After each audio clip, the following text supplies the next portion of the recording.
We haven't been back to the academia in a while. It hasn't changed much, has it? Well, since we've got some time, want to go to the house of Dana? Paimon wants to do some reading! Ha! So you noticed! Well, you're too late. The Paimon you know and love is no more. You're looking at Paimon Plus, a new and improved treasure trove of travel know-how. Paimon Plus would like to find some new books to peruse. A gracious traveler like yourself wouldn't leave her companionless on her quest, right? Come on, this way!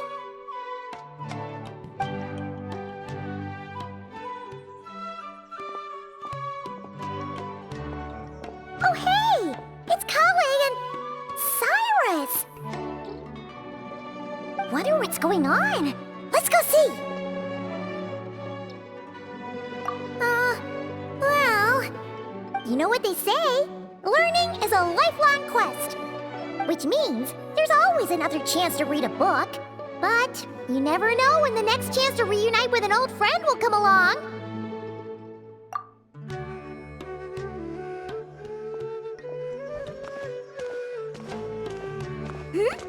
Traveler, Paimon? You're back in Sumeru? Oh, hello, you two. It's been a while. Looking to spend time with some old friends? Yep. We saw some familiar faces, so we came to say hi. Ho ho! Excuse you, associating me with that woman. And if you're going to remember me that way, you should at least mention my tomato-growing skills. So he's mad about the Zahahadi part, and not the old man part? Well, Paimon's glad to see you in such good spirits, Cyrus. Must mean things are all good here in Sumeru.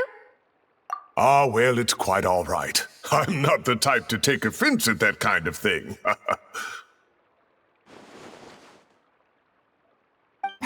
You definitely are. Anyway, what were you and Collei chatting about just now? Ah, that. Well, it was quite a spontaneous meeting.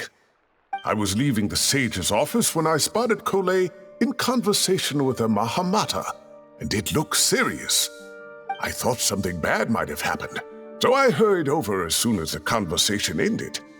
But as it turns out, our Collei is moving up in the world. The academia even hired her as a consultant. Wow! That's incredible! Oh, it's nothing, really. Look at that, so humble. Takes after me, she does. Not at all. Not at all. No, wait. I didn't mean that to sound like I don't think you're humble, Mr. Cyrus, because of course you are. I just,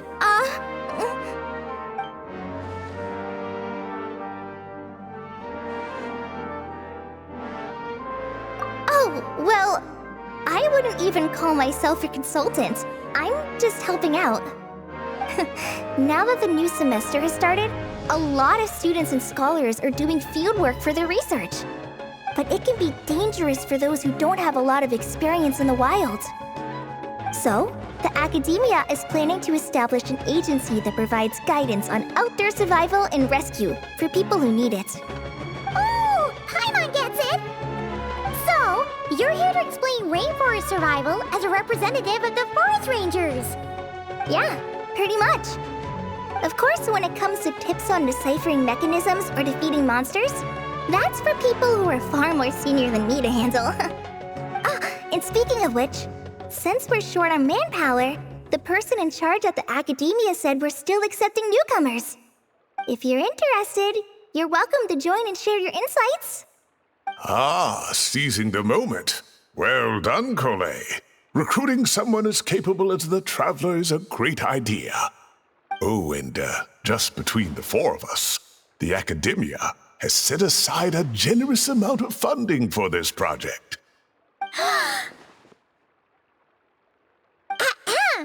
Well, since Collei's thrown her hat in the ring, we should help out too! What do you say, traveler? Great! We're all supposed to meet up in Aru village later, so I guess we'll regroup there. I was kinda worried, since Master Tighnari isn't around to help this time, but now I feel much better! Yeah! Even if you don't trust the Academia's eye for talent, you can trust ours for sure! And mine, of course. I have as good an eye for people as I do for tomatoes. Well, there you have it! Thanks, everyone. Oh, speaking of Tighnari, how are things with him and the others? Good, thanks! All the forest rangers are doing great! Oh, but Master Tighnari did mention that Cyno and Sethos were heading to Gandharvaville. I'm not sure if it's for work or something else. Huh, knowing them, could just be to play some cards. I'm not sure. Apparently Sethos is bringing someone else with him too. But with my academia commitment, I didn't have time to ask for more details. Huh, well now Paimon's curious. Should we go check things out, traveler? That's true, and I'm sure they've missed you. Now that is how it should be between friends. Getting together to play cards or enjoy a meal. Yet here I am, stuck with Nephis, who only ever calls to talk about research. Well, I won't delay your reunion any longer. Until next time. Goodbye, Mr. Cyrus. Take care. Alright, I should probably get going too. See you later, guys. Come find me in Aru Village when you're ready. Looking forward to seeing you shine, collei.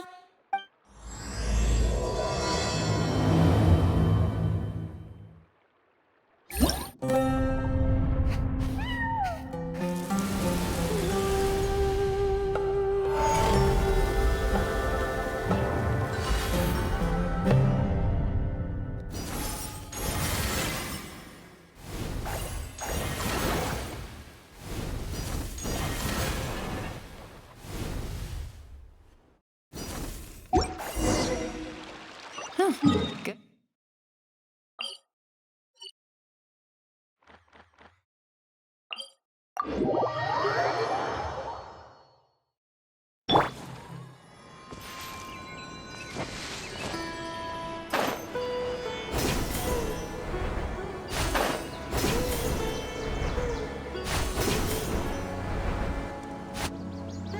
Tighnari's place. Tighnari's place. Ah! Here it is!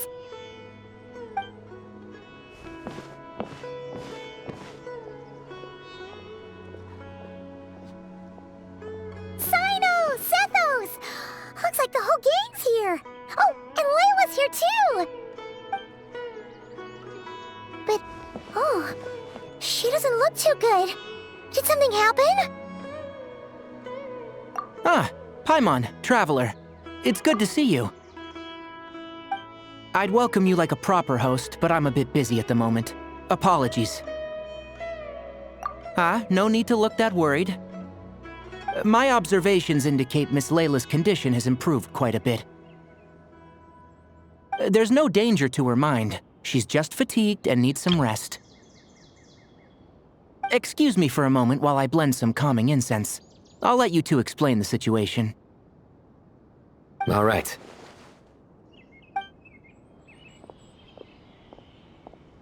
What happened was, Sethos and a few members of the Temple of Silence rescued Layla, who was out in the desert trapped in a state of delirium. She had to be rescued? Oh, that sounds bad. That's all you're gonna say about it, Cyno? I mean, we don't want people jumping to conclusions. That's all I can say about it. The person involved is unable to explain what happened to her, so we're limited in what we know. Sorry. My head... still dizzy. The moons... Exactly how many are there?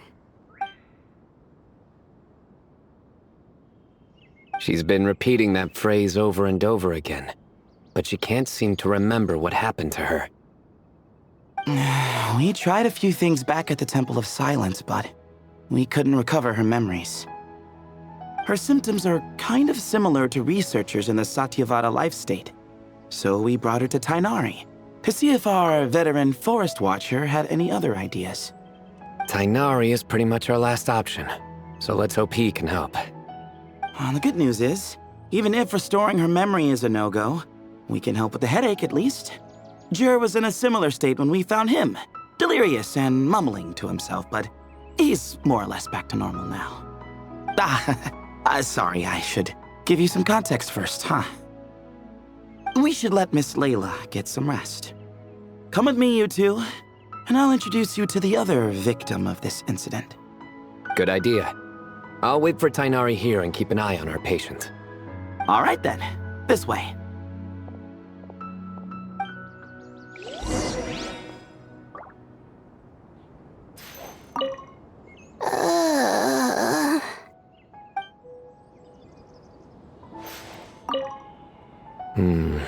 Something strange is going on.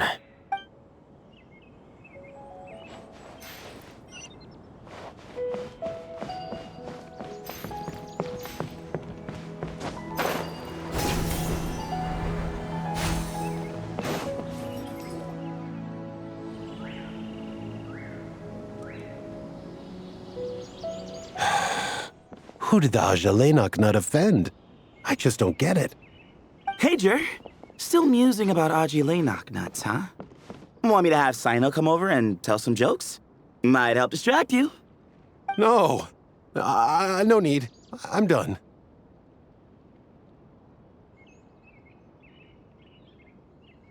Oh dear. Another master of puns. One of Cyno's card buddies, actually. I think I might just take that as my cue to head back to the desert. Hold on. So, what's the deal with the alhaitham nuts? Other than the bad cyno jokes. We'll get to that. But first, introductions are in order. This is Jur, a member of the Temple of Silence. And you remember the Traveler, right, Jur? Of course. I'd never forget a participant in the Rite of Duels or the hero who saved Sumeru. Awesome. Could you go over what happened to you one more time, Jur? Our valiant hero is gonna help us get to the bottom of this. Might as well join since you're here, am I right?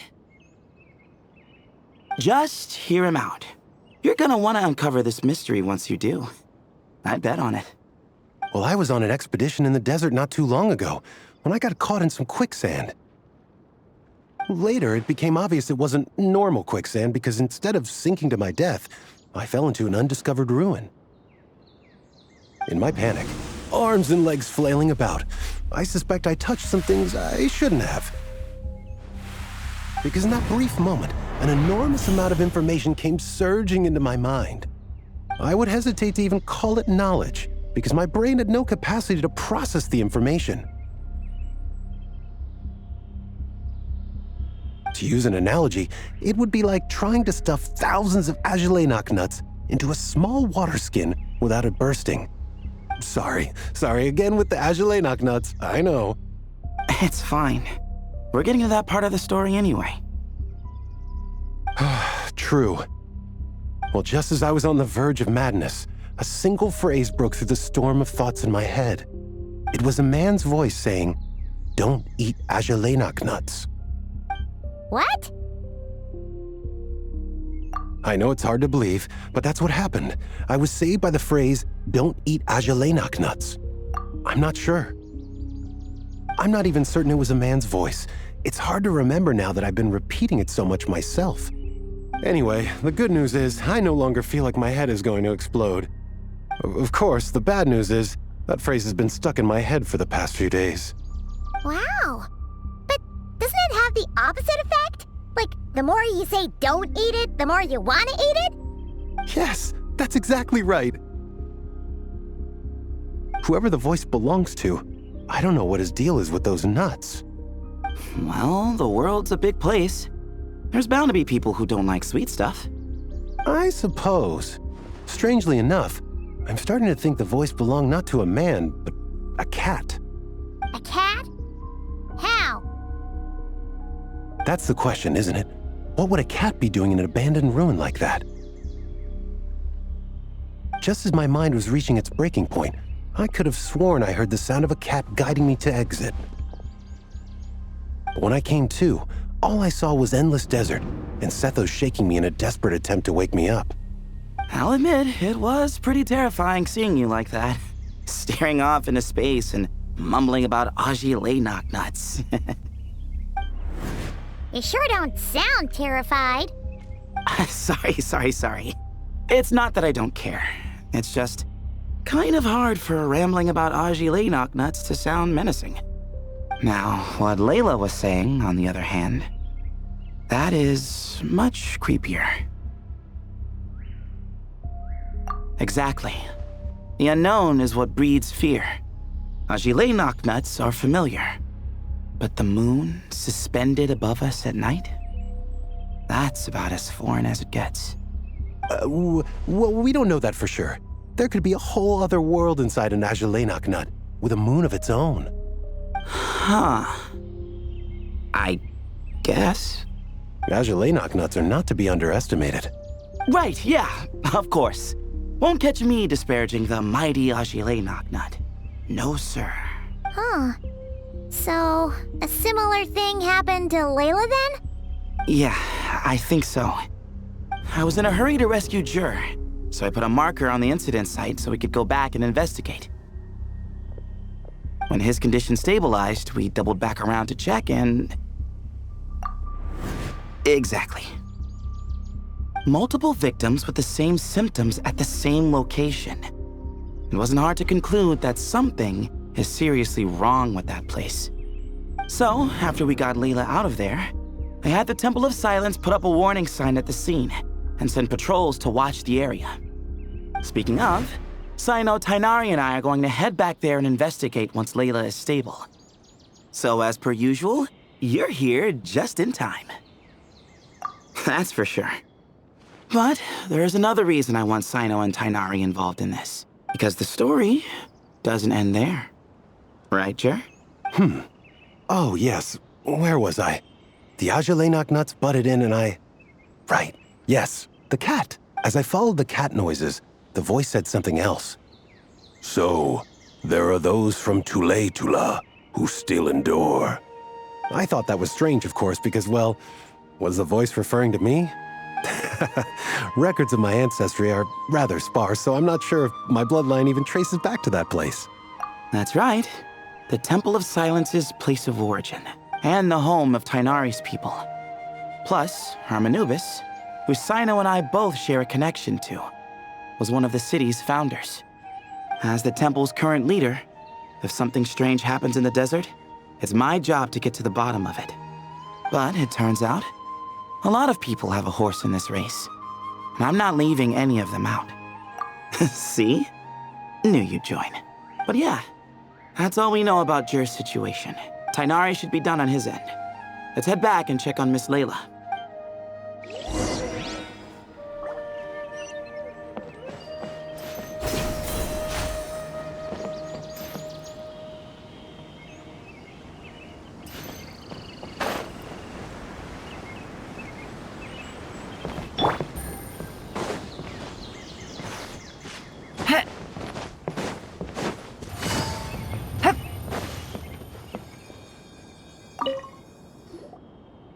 How are you feeling? But don't speak if it's too taxing.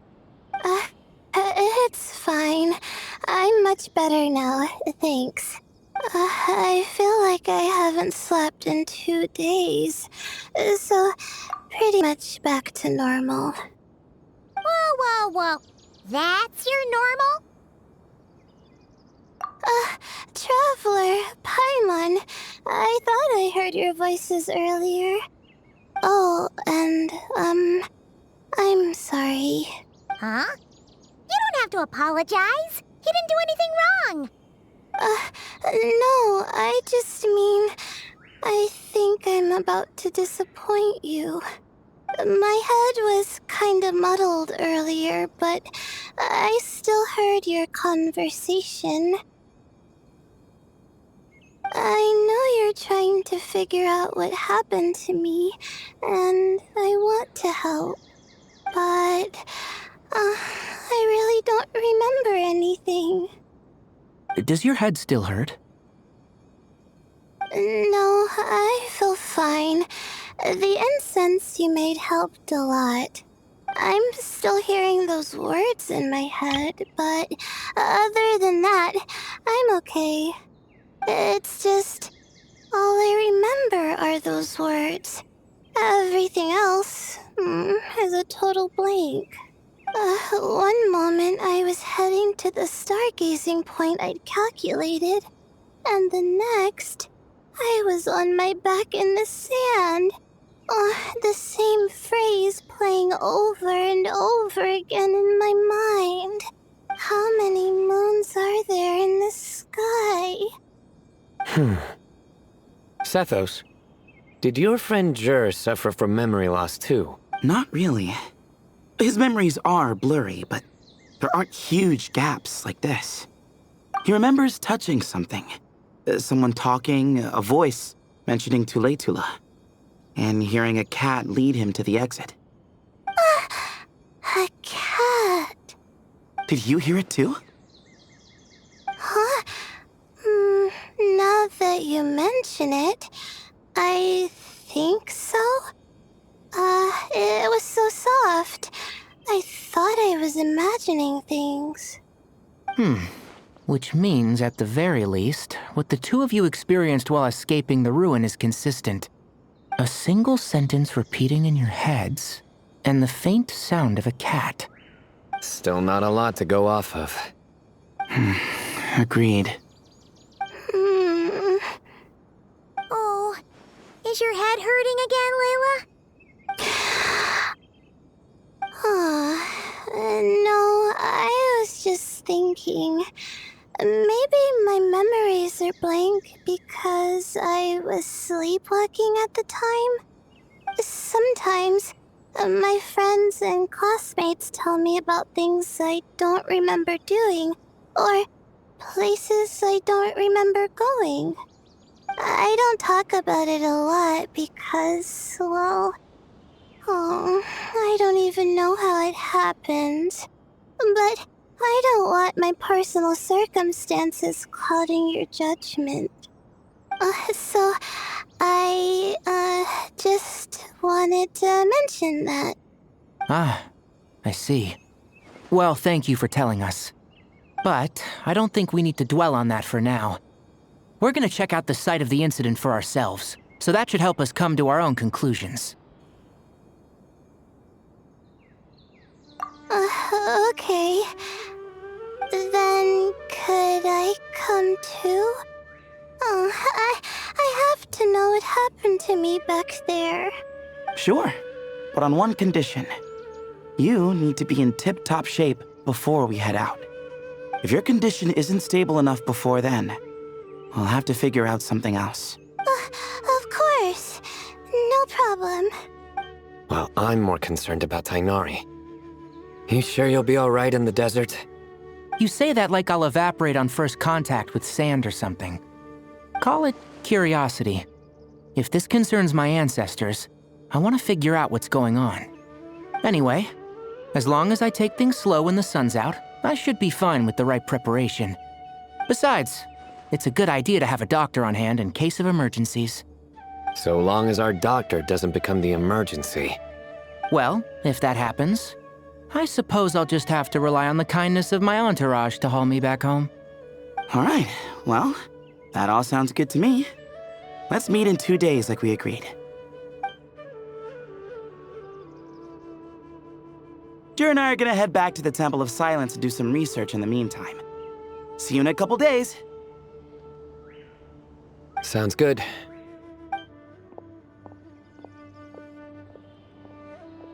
What about you, Layla?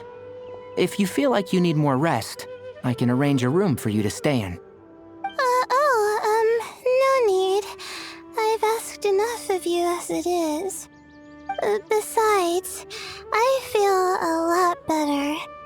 I should make it back to my dorm, no problem. You sure? Don't push it too hard, or you might end up sleepwalking along the way. Don't worry, I'll be fine. I have other things I need to do anyway. Like letting my advisor and classmates know that I'm fine, adjusting my stargazing schedule, things like that. If I don't get it all done, I doubt I'll be able to sit still, let alone stay here and get some rest. I'm not so sure that's... a much better idea. Thank you, Traveler. Of course, if anything starts to feel off, come back for a checkup right away. You'd better listen to him, Layla, or he'll feed you tasteless slop as a punishment. Punishment? You're the one who caught a cold. You're supposed to eat light when that happens. Besides, with your nose stuffed up like that, you couldn't taste anything to begin with. Huh. Is that so? And here I thought it was an in-taste-to-know issue. Should have seen that coming. You're off the clock, so now it's time for puns, huh? Oh, brother, not this again. Don't worry, Paimon. I understand. If you want me to stop, then Then? you'll have to call a plumber. Tell them someone's gotta pipe down.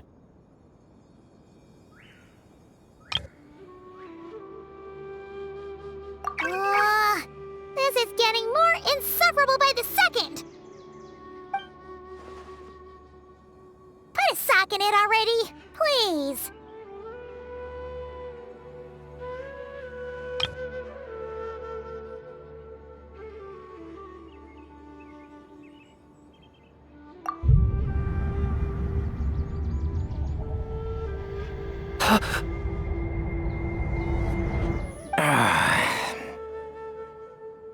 Paimon's done with this game. You win, okay? Let's just get out of here. Please. All right, you stay safe. I'll try to stay sane. Little girl must be leaving soon.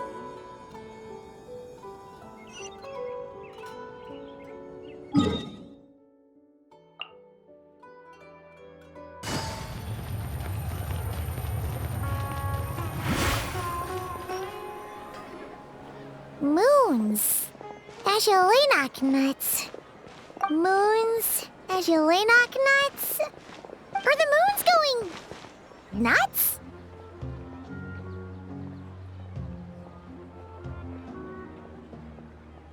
Oh no! Looks like Paimon's caught the brain bug too! She can't stop thinking about those two things! Oh, Paimon's gotta clear her head. But how? Aha! Got it! The cafe over there! Why don't we head over for a quick pick-me-up?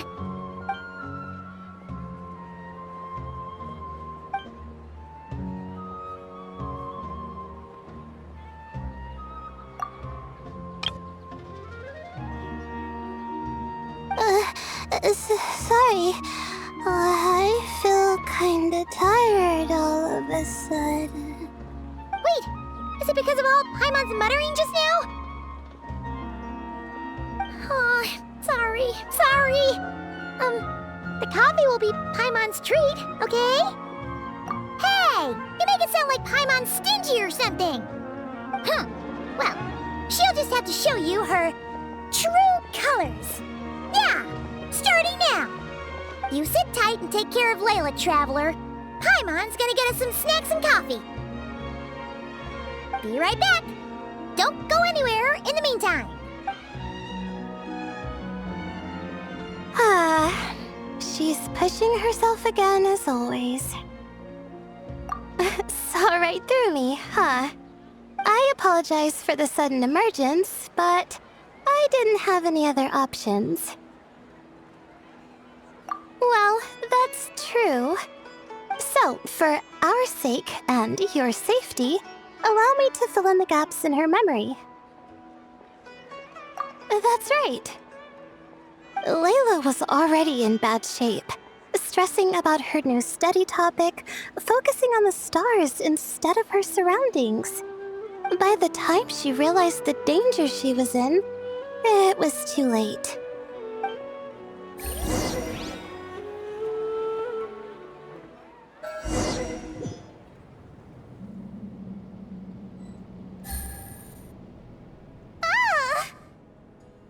Quicksand near the ideal viewing spot? Wasn't expecting that. Looks like Layla's been under a lot of pressure lately. She hasn't been paying attention to her surroundings.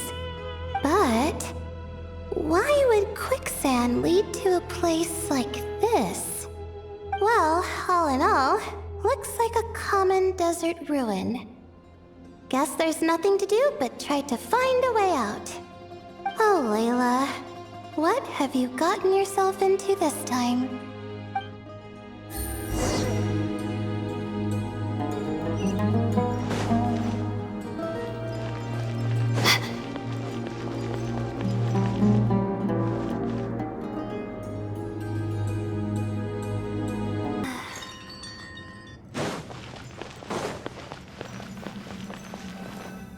I think this door can be opened using the device next to it.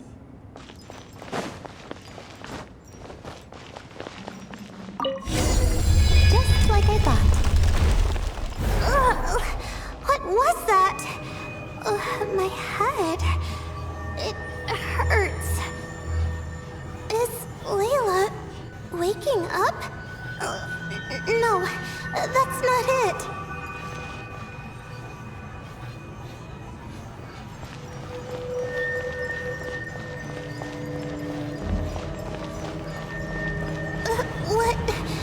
What's going on?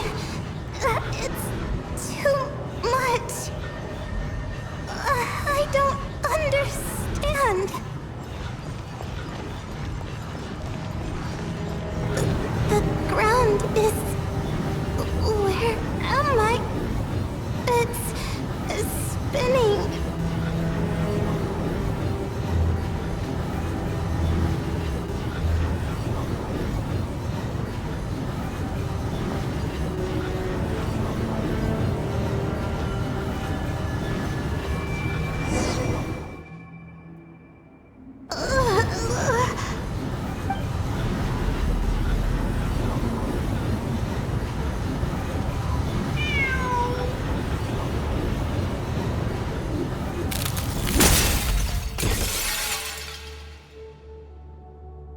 How many moons are there in the sky? How many moons are there in the sky? Okay, information isn't rushing into my brain anymore. That's good. How many moons are there in the sky? My head hurts, but there are no more dark spots in my vision. And I can see in front of me. Still... How many moons are there in the sky? What's going on? The same thought keeps popping into my head. What does it mean? How many moons are there in the sky? Isn't there just one? A cat? I think there was one earlier, too.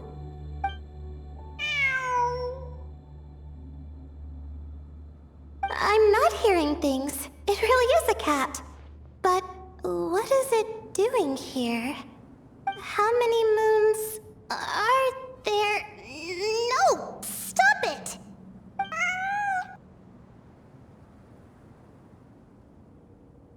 Does it want me to follow its cries? Well, it's not like I've got other options. Come on, Layla. You can do this.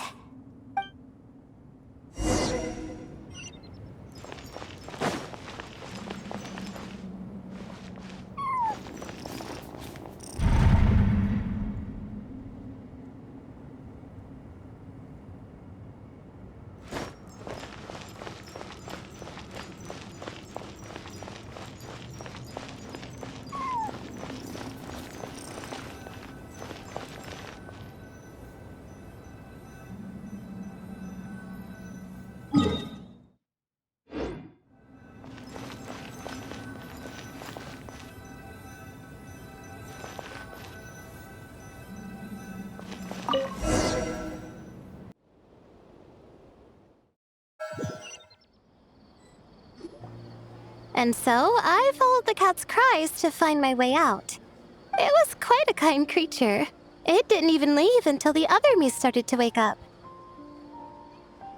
Thinking back, it all started when I touched that device. I've heard fellow students talk about it before, how the desert is full of objects that do strange things. Sometimes it's just a minor inconvenience, but other times devices like that can cause massive trouble. Of course. I forgot how much adventuring experience you have. Still, carrying an umbrella doesn't mean you can't get soaked, so just be careful and stay away from unknown devices. No need to thank me. You and Layla are about to head into dangerous territory together. You need to be safe so she can be safe. Well, I think that about sums it up. And just in time. Your coffee's here. Traveler? A little help over here?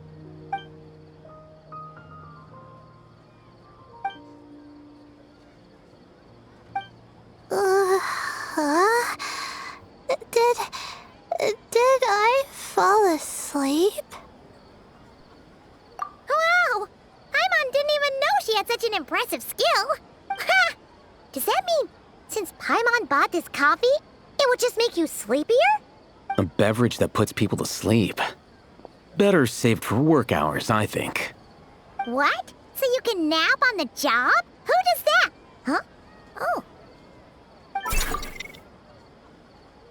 Beep boop. Oops. Alhaitham! Kaveh! Nice to see you! Oh, and you too, Marak!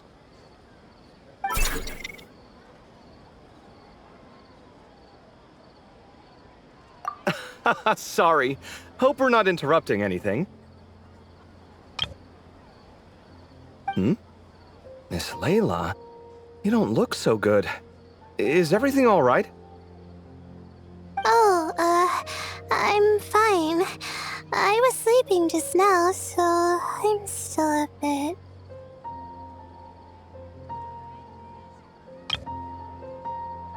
Ah, I see.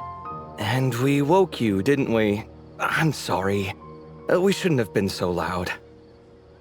No, you didn't. I didn't mean it like that. Sorry.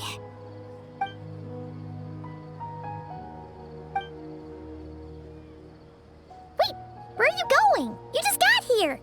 I'm going to do what I came here to do. Which is? Buy coffee beans.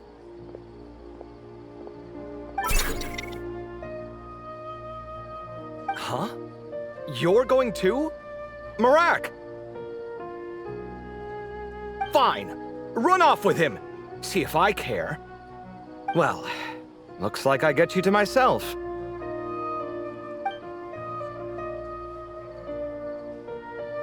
It's been a while, hasn't it?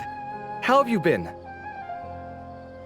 So, a busy life of adventuring for you, and a busy life of academics for Miss Layla, is that right? Oh, is something wrong? Ah, the desert's not always the friendliest place, that's for sure. And from the look on your faces, I'm guessing this problem's not resolved?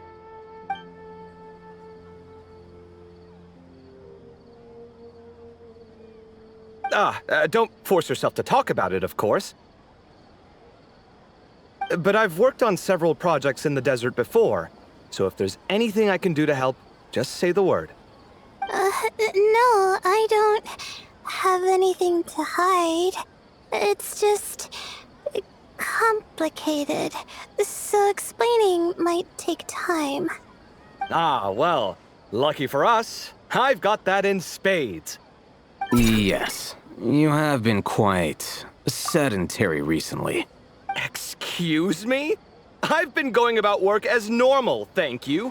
And, might I add, you do way less work than me. I do the amount of work that is required of me. Ah, yes. You and your stellar work ethic. The stuff of legends. Oh, now look what you've done. I've lost my train of thought. Where were we? The problem in the desert. Wait, you were listening earlier? Oh, we're giving the silent treatment now?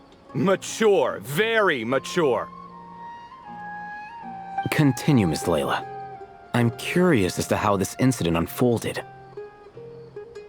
What did I tell you? This one doesn't have enough to do. Alright. Well...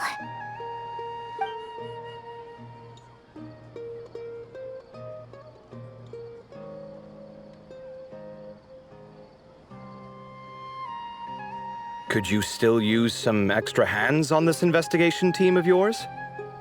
Huh? You want to join, Mr. Kaveh? That's right. I think my experience studying desert mausoleums could be of some use here. Alhaitham's expertise in ancient languages could be helpful too. Besides, I consider you all to be my friends, and friends are supposed to help each other out. Wait, I'm involved in this now? Oh, please, I know you. Half the battle was over the minute you said you were curious. We couldn't stop you from joining if we tried. Well, you've got me there. Besides...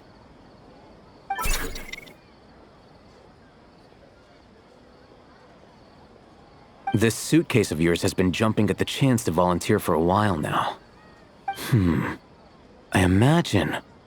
You imagine? Mechanical life forms might also feel homesick from time to time. Huh.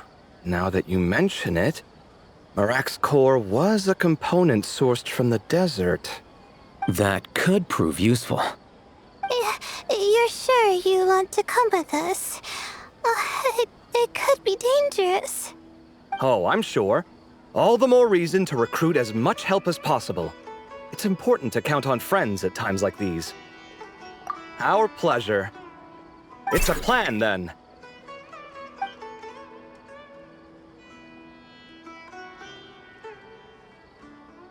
All right, we'll head back to our place to get ready. This one hasn't been on a trip in a while. Chances are, he doesn't even remember how to pack a suitcase. I'm not worried. It'll get done. Somehow. Would it kill you to help every once in a while? I do help. It's called moral support. Oh, of course. And I am ever so grateful. Goodbye, you three. We'll see you soon!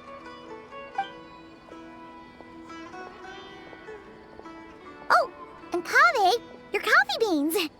You were too busy glaring at alhaitham, you almost forgot them!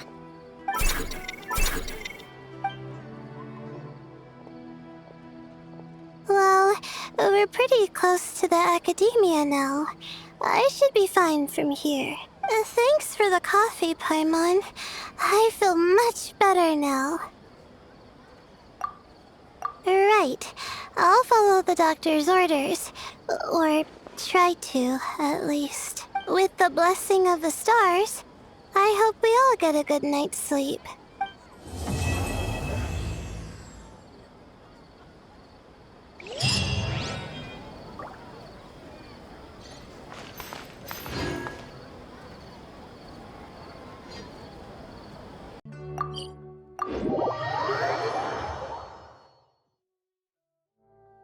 Traveler, Paimon, over here! Welcome to the home base of the Fieldwise Center! As you can see, the core projects are already up and running, so we can get to work at any time! Huh.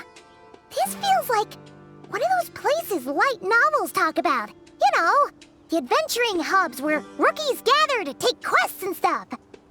Oh, and almost like a school festival at the same time, with everyone getting together to learn and then forming teams to hone their skills. It's so exciting! Well, this place isn't quite as decked out as a school festival, but Master Tighnari said the academia plans to be generous with the resources. Anyway, Before students and researchers head out on dangerous field missions, they can come here for advice and emergency training. We even have professionals on staff that can join their teams to serve as guides or safety personnel. Yeah, you can think of it like a forward operating base, equal parts theoretical training and field practice. We'll familiarize new recruits with potential challenges in the wild and take them through drills so there's no reason to panic during the real thing. Amber, you're here too?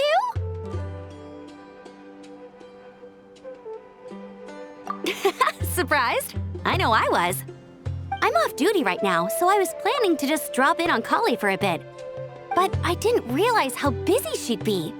I'm not the type of person to sit around and watch, so I decided to be her assistant. Sorry, Amber. I didn't mean to put you to work during your time off. Don't worry about it. A little relaxation balanced out with some fulfilling work is a great vacation in my book. Plus, I've learned a whole bunch of stuff too. And I got to see the Traveler in Paimon again. I mean, it just keeps getting better. We should have a giant feast once we're done here. How does that sound? A feast with the first friend we met in Sumeru and the first friend we met on our whole journey. Oh, that sounds just about as awesome as a giant plate of sticky honey roast. All right, down to business then. Collei and I are in charge of the Scouting Speedsters project. The focus is using devices and machines to pass through hazardous areas, survey terrain, and get details on potential threats. Plus, a mortar research indicates that during dangerous situations, having the support of an adorable companion can help set adventurers' minds at ease and prevent excess nerves. So, we took inspiration from Cullen Anba and Baron Bunny to create 2 scouting devices that are both adorable and useful. Cullen Anbot and Bar Drone Bunny. So far, feedback has been pretty positive. Once we've collected enough data, the academia will continue to refine the scouting buddies and release even more designs. A bunch of Kulanambas and Baron Bunnies running around the wilderness? What is that gonna look like? Plus, with you to guide our 2 little scouts, we'll be able to obtain some great data. Once you have a more complete understanding of the Fieldwise Center, you should come test them out. Now come with me. I'll introduce you to the other consultants. Oh yeah, the lady with the greenish-blue hair also has a super adorable device over there. But it does something completely different than our scouting buddies. I'm looking forward to seeing it in action. Oh hey! Another familiar face! Come on, let's go say hi!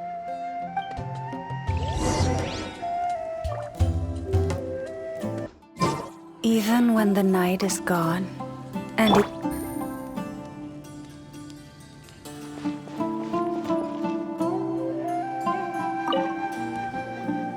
It's really that popular. The internal locomotion mechanism is clever enough, and the execution on the terrain recognition, remote control, and weight detection modules isn't bad. But the appearance... It might as well be a doll for a child. No, this won't do. Madam Faruzan, great news! The Traveler and Paimon agreed to join! The Fieldwise Center just leveled up big time, huh? Hello, Madam Faruzan! We're here to help! Well, look who the cat dragged in. Excellent job, Collei. Snagging 2 top experts with undeniable adventuring expertise. Now the League won't be able to say a word, no matter what kind of feedback I give. Now tell me, what do you think of this puzzle, pal? Whoa! It looks just like you! It's a collaboration between my juniors in the Haravatat Darshan, the Puzzlers League, and the Synopsium on Ruin Mechanisms. Clearly, the technological aspect is quite advanced. But the appearance... It couldn't be more childish. You should have seen Anise, defending this design choice with more passion than her thesis. Young people these days. Far too obsessed with making things cute.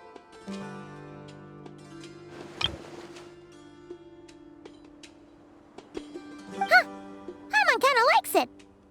Collei and Amber were just saying how cute companions can help adventurers stay calm. With a doll that looks like you by her side, Paimon thinks she could go adventuring in a super dark ruin and not even get scared. Well, that line of thinking does have merit. And I suppose choosing this particular appearance is a sign of their respect. For me. Still, there are adventurers who place greater emphasis on reliability and technical composition. People like that don't just want their devices to be able to survive an avalanche, but to look the part, and for their appearance to reflect the high-tech composition. The fluffiness of this puzzle pal, on the other hand, doesn't give the impression it would be a reliable or formidable device. The appearance may even be distracting. Now picture this. A thick metal casing, square in shape, with a matte finish and openings to showcase the complex technical composition. That would have much more visual impact. I'm the perfect example of this. I have a youthful appearance, and so people question me on occasion. If I had a head of white hair instead, things would be different. Really? Then, do you want Paimon to talk to them? She has white hair. What? No! That's not the same thing. I didn't realize you had such strict views about this, Madame Faruzan.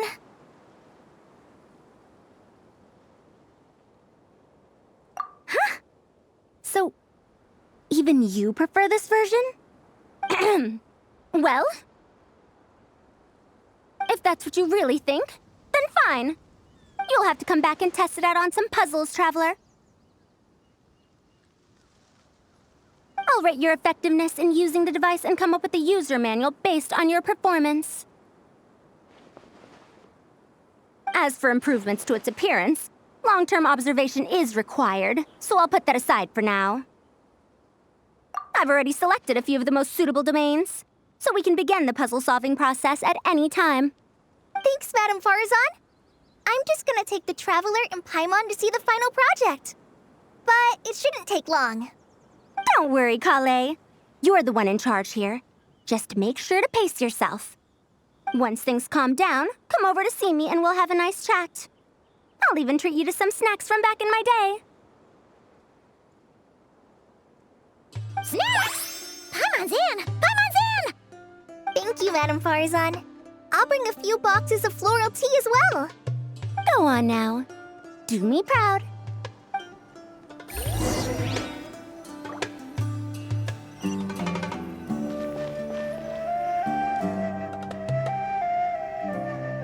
This last one is a long-term project we're calling the Security Division.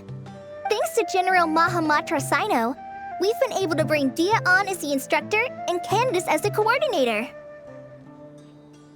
They're putting together a combat test right now, but they should be back soon. Hey, looking for us? I guess we showed up right on cue then. Wait, the Traveler and Paimon are joining as well? That makes things a whole lot easier. Sorry for keeping you waiting, everyone. But we managed to bring back some good intel.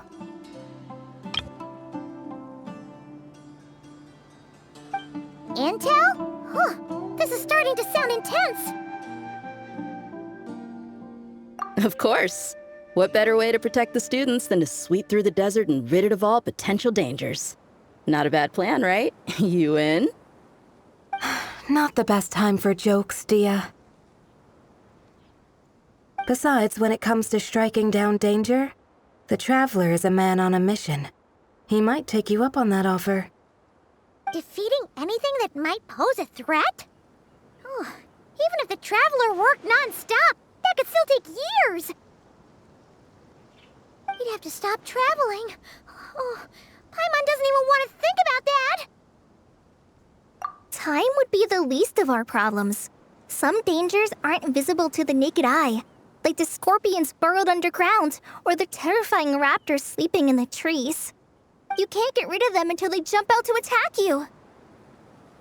For situations like these, we'd have to combine Madame Faruzan's recommendations with Amber's approach to scouting, calculating our chances of encountering enemies and our expected operation times. Whoa, whoa, whoa, pencils down, everyone. That was just a joke. The security division's goal is a lot simpler, actually. We're just here to ensure that fieldwork teams include trained combat personnel. Some of this work has been entrusted to the Blazing Beasts and other mercenaries, but members of investigation teams who pass the combat test can also qualify. Before an investigation team is allowed to head into a dangerous area, the group must include at least 2 professionals who have passed the assessment. And Dehya and I were just out collecting intel on the best place to hold the test. We found a domain filled with monsters and bandits of all levels. Hopefully, they don't mind us borrowing their stomping ground for a bit. It'll only cost them a few smacks on the head. Oh, so we just need to supervise, right? That's right. Participant safety is our utmost priority. So we'll organize a group of capable personnel to take it in shifts. We still need to figure out our testing metrics, though.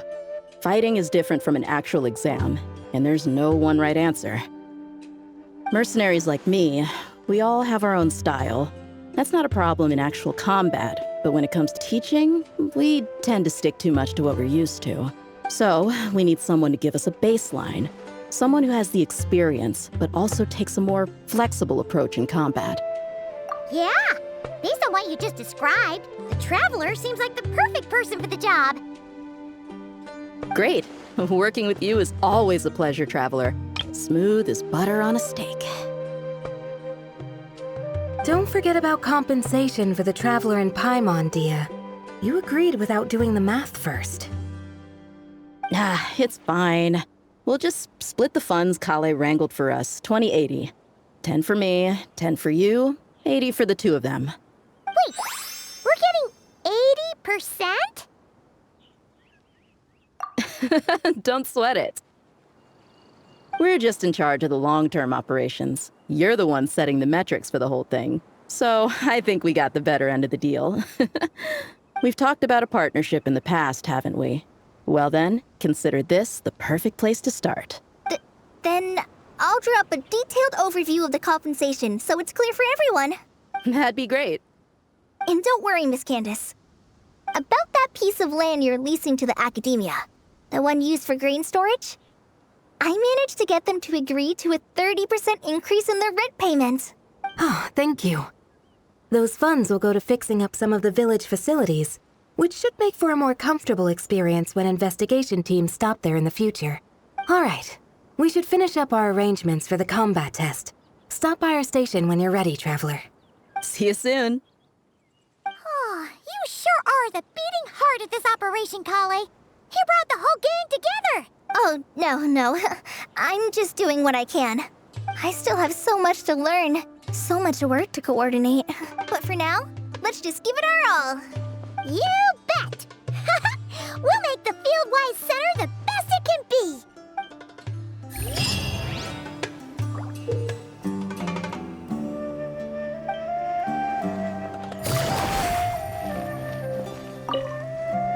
Hey, ready to do some quality assurance on our test questions? Sure. Feels like it's been ages since we last saw each other. If we'd known you were coming, we would have prepared a whole welcome feast. All new recipes and everything. It's a funny story, actually. The last time I was in Fontaine, I brought a few cookbooks and some spices back with me.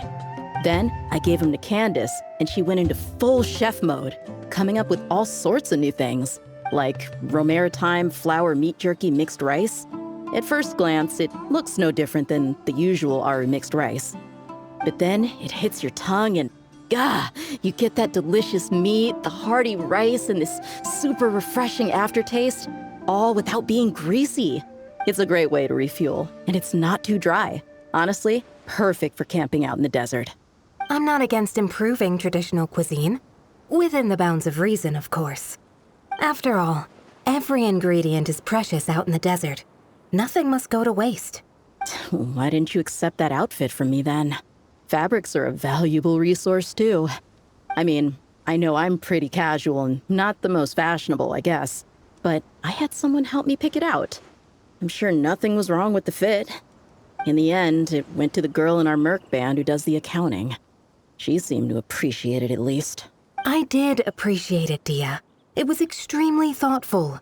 But as the guardian of Aru Village, my goal is to blend in, not stand out. Besides, fine clothes should go to people who have an occasion to wear them. If your accountant is to represent the blazing beasts in business settings, she should have something to wear. That's why I recommended the clothes go to her. Oh, why didn't you say so earlier? I thought you just didn't like what I picked out. Well, seeing as the blazing beasts will be holing up in Aru Village for the foreseeable future, if you still want to offer something as thanks, you could bring us some bolts of cloth. I'm somewhat familiar with tailoring, and I could use them to fashion sand and dust-resistant cloaks for everyone. The fabric doesn't need to be expensive, just resistant to wear and tear. I trust your judgment on that. Don't worry, I'll think carefully about the shape and pattern when I make one for you. Then all will know that you are an esteemed guest of our village. Oh man, I'm getting kind of excited. In that case, maybe I'll head to Liyue next. I've heard you can get some really nice fabric there without breaking the bank. Oh, and they've got a huge selection of silks as well, if that's what we're going for. But they've also got security in spades, so no merc work for us. We'll just be tourists, polite, well-behaved travelers. Once we're done here, I'll make a plan with the rest of the beasts.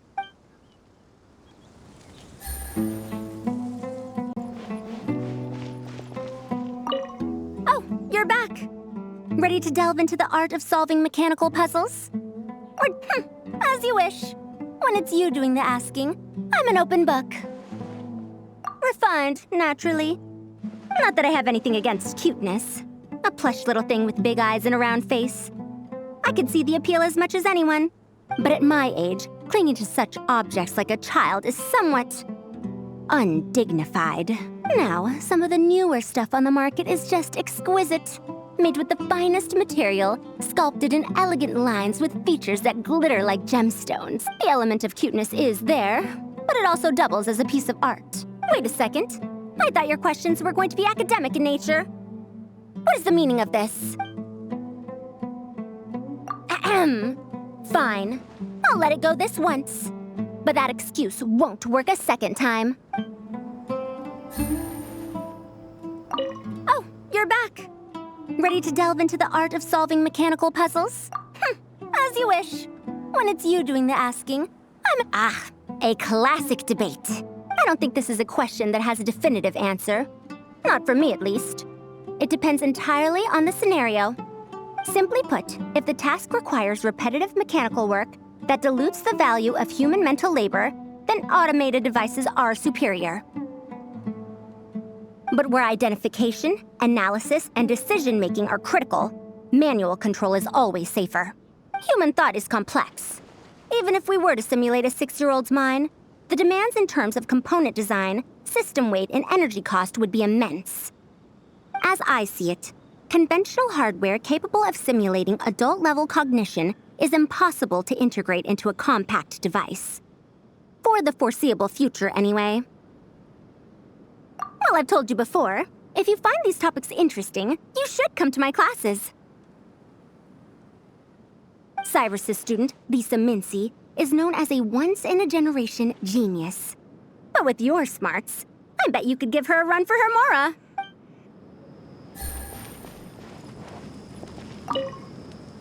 Hey there! Ready to go full speed ahead with Cullen Anbot and Barjone Bunny? Our 2 scouting buddies are tuned up and ready for testing. Don't worry, I'm using this station as a temporary office for the Fieldwise Center as a whole. But it hasn't been too bad. Just a lot of data processing for our scout bots and some paperwork. Oh, and we also give suggestions on how to modify the internal mechanisms. When an investigation team comes along, we register them and check if emergency training is needed. Then we take care of the departure procedures, allocate the required personnel and equipment, and then we monitor the situation with their camp provisions and touch base with the logistics staff. I don't mind. It's just temporary. The center hasn't been open for too long, so we're still working out the kinks. Yeah. Plus, verifying travel qualifications and keeping an eye on logistics is nothing new for me.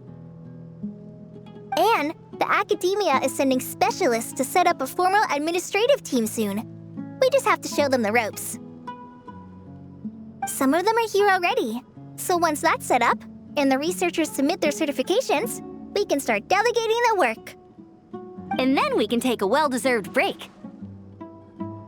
I asked Lisa and Kaya for some recommendations before leaving, so I have a list. Time's been a bit tight this trip, but Collei took me around Sumeru City, and we had tons of amazing food.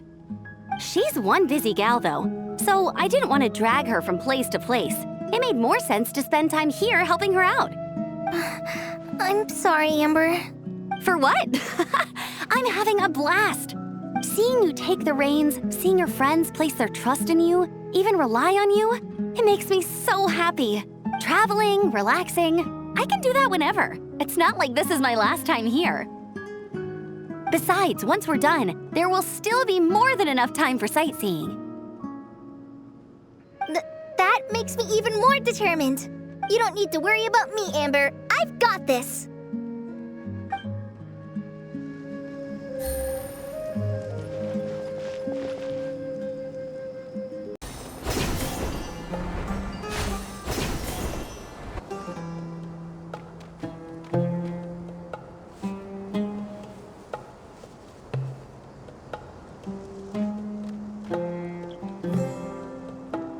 Looking at the map, we should be getting close.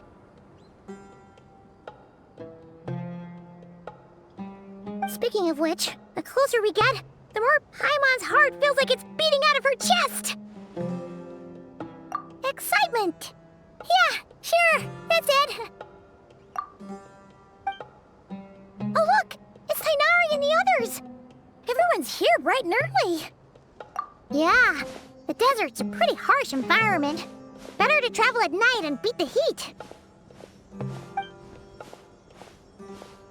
Hey everyone, we're here! Ah, right on time. You don't need to worry about me. It's not too hot yet, and I'm properly hydrated. All right, we're just waiting on the 2 people Miss Layla mentioned, and then we'll be set. He's staying behind. If we don't make it back after a certain time, he'll be in charge of rescue operations. You can count on me. Nice! You thought of everything! Oh, and Cyrus said he'll be in Aru Village, so he's also available if we need help. Haha! Amazing! Having people to watch our back is making Paimon a lot less nervous. Yeah, I did. After hearing about what happened, my advisor gave me some time off to rest. So, my studies are on hold for now. Then, does your advisor know you're back in the desert to investigate?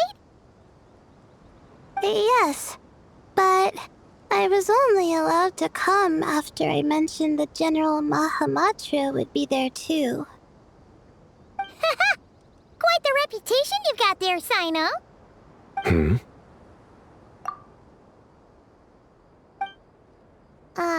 Something wrong? You haven't said a word this whole time. Are you in a bad mood or something? No. Being skilled with words also means being a good listener. I'm just reflecting on what you're saying. Alhaitham! Kaveh! Ha! Over here! Darn it. I was just setting up a brilliant... Yeah. I'm sure you'll find another chance. The important thing is, our scribe and our renowned architect are here at last. High praise.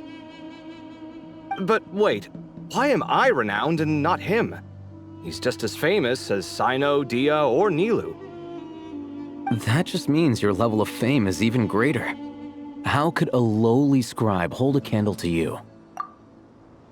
Lowly scribe? Please. All those strings you pulled to get those new books from the House of Dehya? What do you call that? Borrowing. Anyone with an employee ID can do it. Uh-huh, yeah. The House of Dehya bends over backwards for just anyone, does it? Send a report to Lesser Lord Kusanali then. Let her know someone at the Academia is abusing their position. Hey! I never said abusing! Impressive verbal sparring, as always.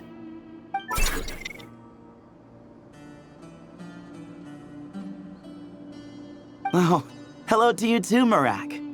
Well, looks like your assistant is raring to go, Kaveh.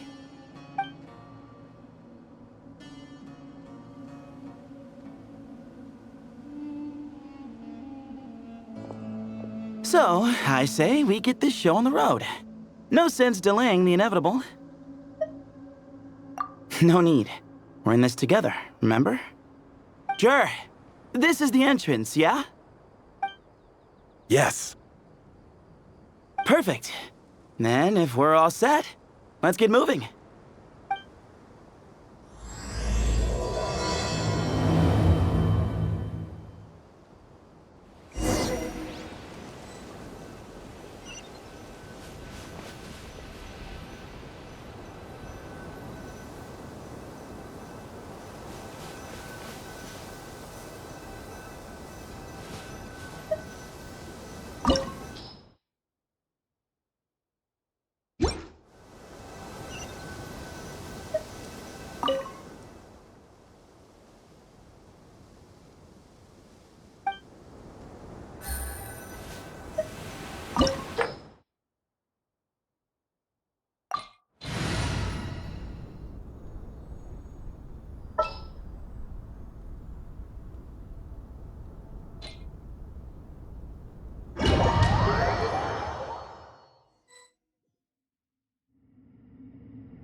Paimon's mouth is full of sand! Ugh.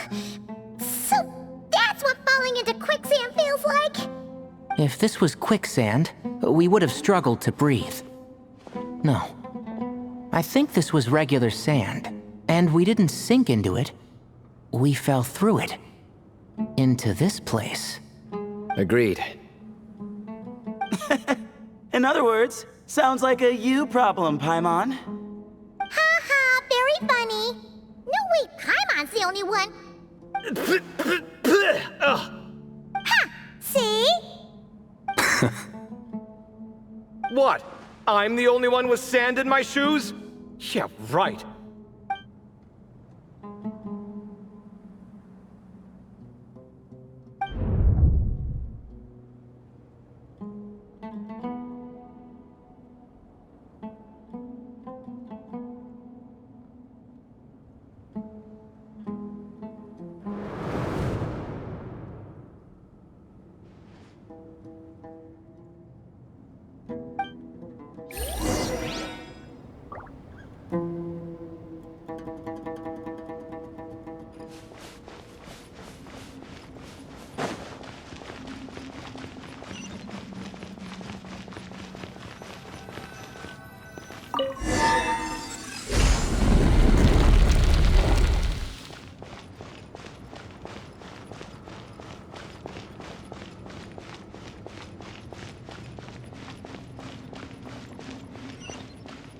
Whoa, there are monsters here?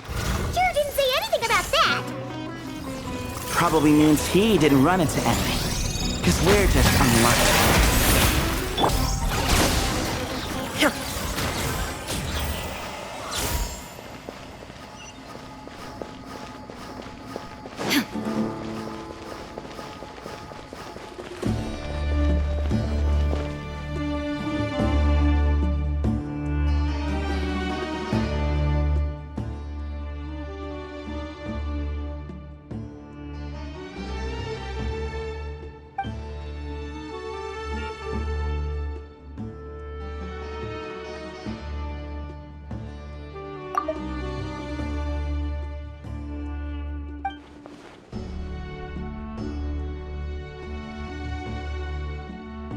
Well, that goes without saying. Fair point. There's Just one problem, though. The only way forward is through that door. Oh! Is it time to hunt for a key? Paimon loves this part. Don't worry. With our adventuring experience, we'll find it no problem. Let's get searching.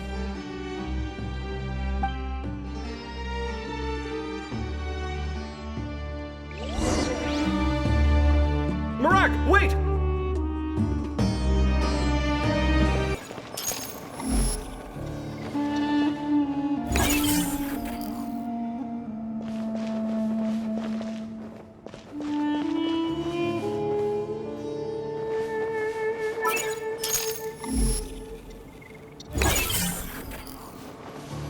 Marak seems interested in these jars.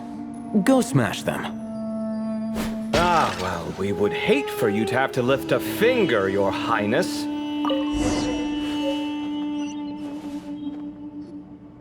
Marak, this isn't really your old home, is it? No idea what that means, but Marak does sound pretty happy. So, mechanical life forms do have the capacity to miss home. A novel discovery. Well, with Marak leading the way, we should be safe, right?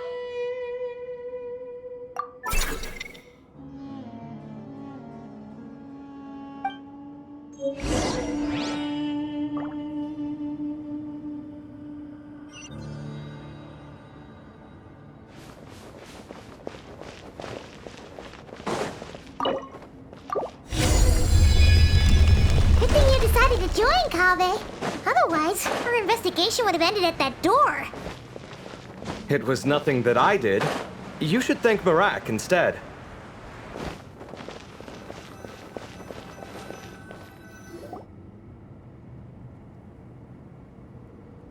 Hold on. At this rate, Paimon's gonna lose her title as best guy to a mechanical suitcase.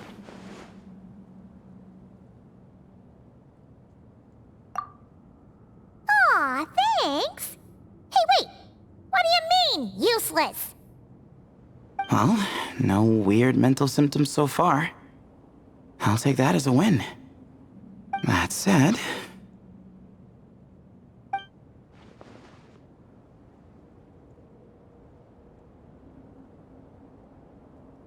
There are 3 doors here. So, we split up. Divide and conquer. Otherwise, this whole thing is in ruins. No pun intended on that last part. I swear. Yeah, that might be our best option. Good idea. And the minute things go south, we go back the way we came. Ooh, this is getting exciting! So, who's teaming up with who? Paimon calls dibs on the Traveler!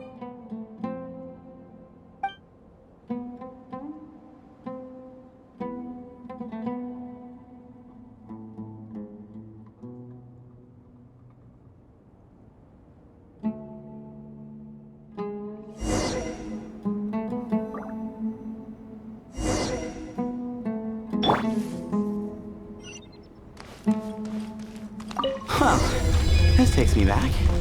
The last time we were in the desert together, the 2 of you came all the way out here to gang up on me. Oh? Sounds like someone's holding a grudge. Just what I like to hear. If you're still hung up on that last one, just name the time and place, and we'll have ourselves another thrilling... duel.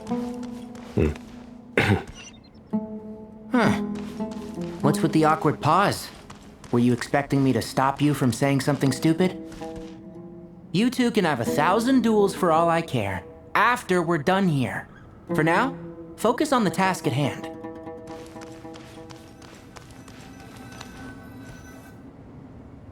This chamber is huge. I can't even imagine what it's used for. Oh. What's wrong? I seem to have stepped on some kind of stone slab. Huh. There's a pattern on this, but it's hard to make out with all the dust. Huh? Look! The shape seems to match the markings on the ground over there. Let's slot it in and see.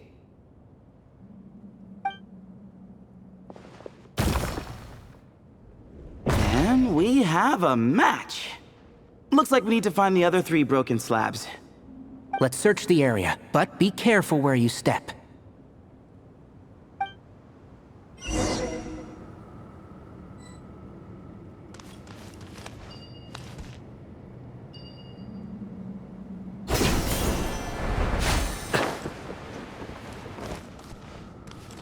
Ooh, got one! Ouch, but watch out. The edges are kind of sharp.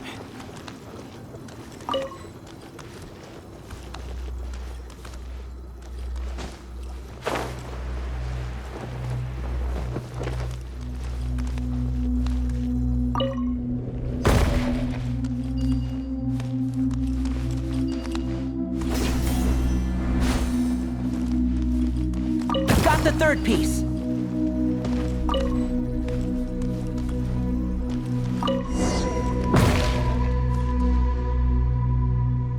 We just need one more. Huh. Look! A cat! Could it be the same one Jer mentioned?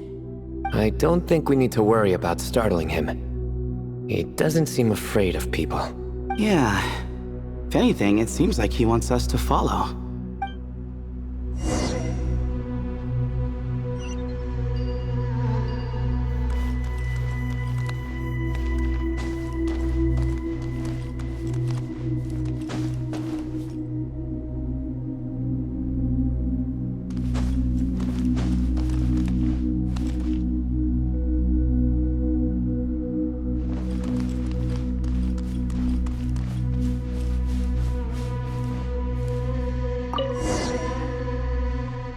Oh, he led us to the last piece. Who's a good kitty? I never thought I'd hear you say something like that.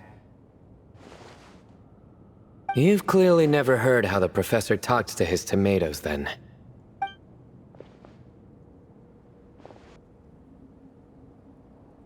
Alright, well, that's that. Now, we need to figure out how to get rid of all this dust. Behold, the great Vayu Viastra. Be honest. You've been waiting to say that for how long now?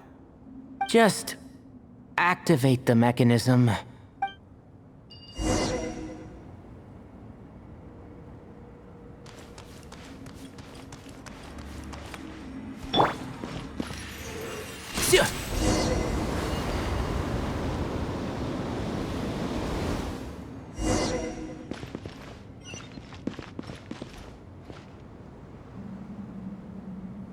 Huh.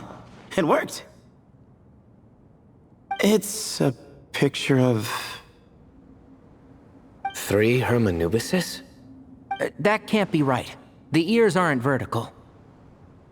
Oh, true. And the lugs fall short. My hat is much better looking.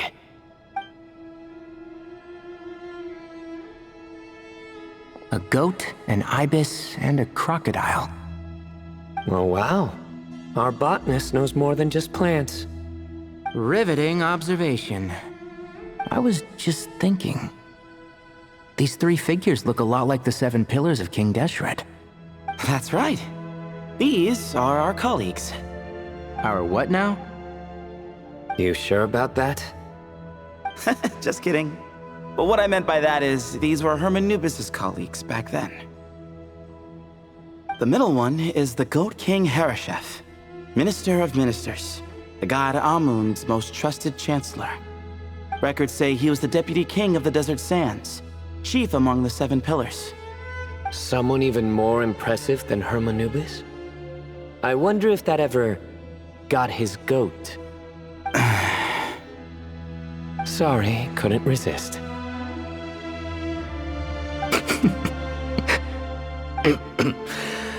Okay, that was a good one. Wait, really?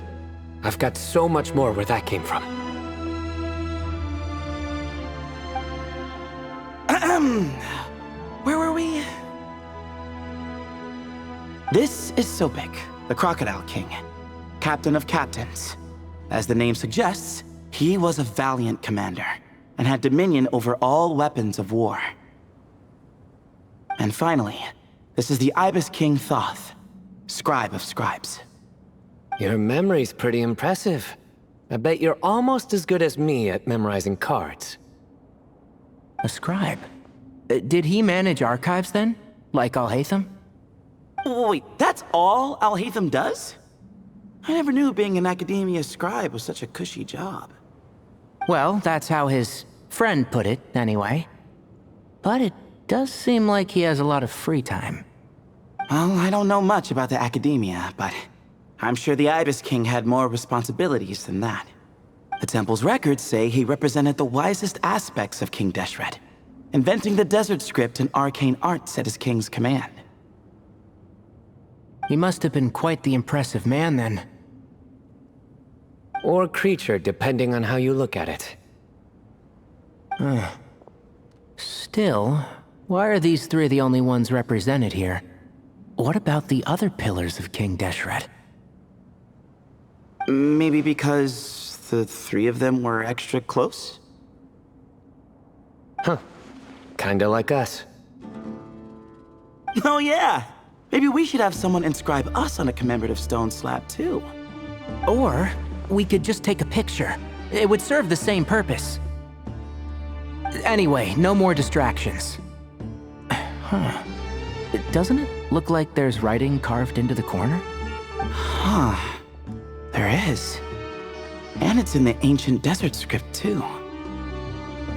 Looks like the Ibis King left you some homework. Give me a sec. I'll try and translate it. The ministers are unvirtuous. The scribes, unwise. The captains, unworthy. My end is not humanity's end. Hereby bestow upon you all the far side of eternity. Wait, so they went to Aru? It doesn't sound like it was their idea. The far side of eternity is said to be the final land of dreams for all desert dwellers. But if such a place did exist, wouldn't it also be an inescapable prison? Yes, and based on the writing here, it's clear King Deshret wasn't pleased with these three. This gift he bestowed upon them seems more like a punishment. Such is the power of a king, I suppose. Which means the goat's the one who got in the end. Huh. Yep, not as good the second time. What? Impossible. Well, looks like that's all we can learn here. Should we keep going? Yes, no time to waste.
Jeez, who knew a suitcase could be so fast? Marak is nothing like this when it comes to housework. Hey, wait up! A scout's job is to take the lead. Just let Marak figure it out. Easy for you to say. I'll be the one doing the repairs if something happens. Why don't you go scout ahead then? When I think of a comeback, I'll let you know. Oh, Marak stopped. What is it? Found something?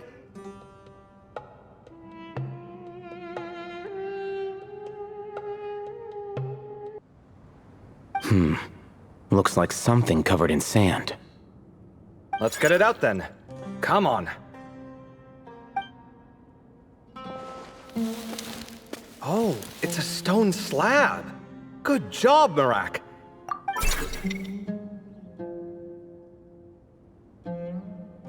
Let's take a look. Huh. Looks like this part of the picture goes over there?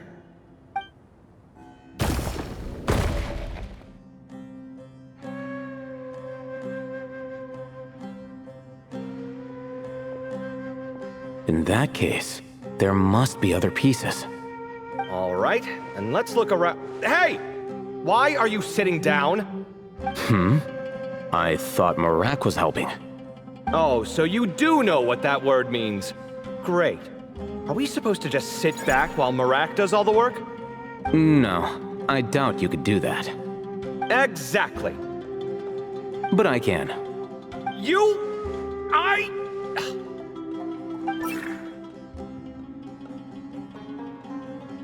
See?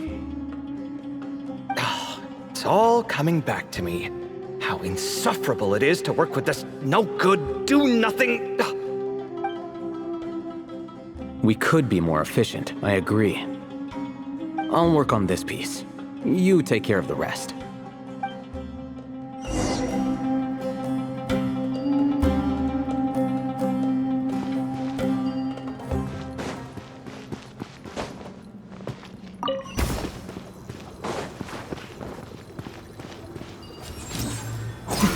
Found one!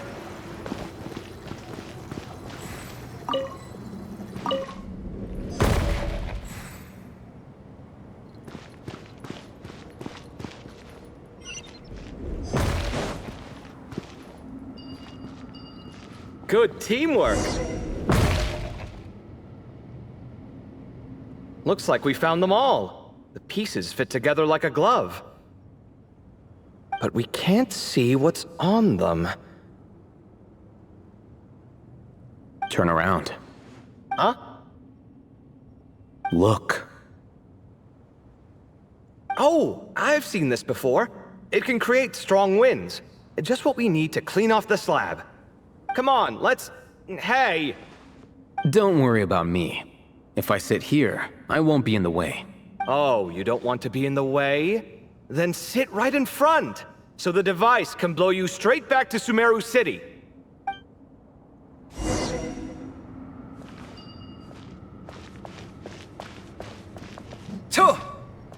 Dehya!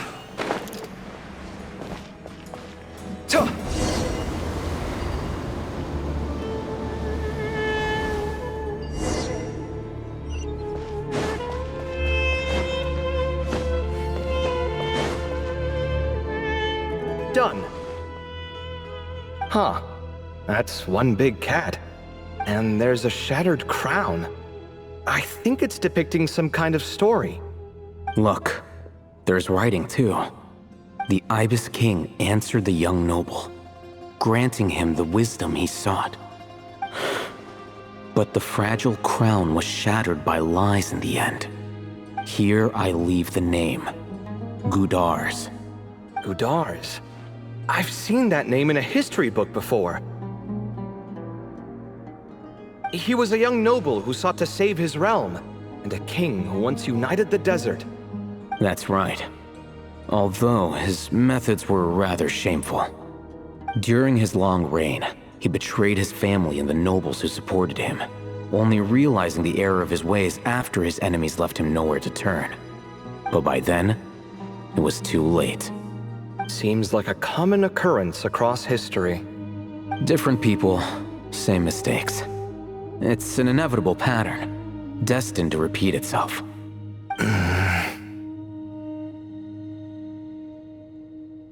The writing mentions the Ibis King, but a cat is depicted here. Does that mean... So far, what's depicted on the slab seems true to history. In which case, this cat is either a proxy for the Ibis King or a manifestation of said king himself.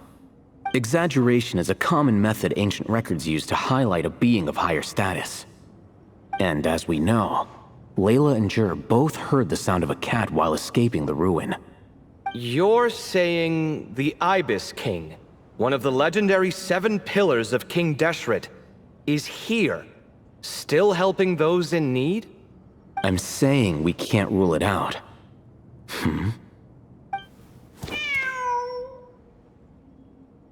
Wait, there it is!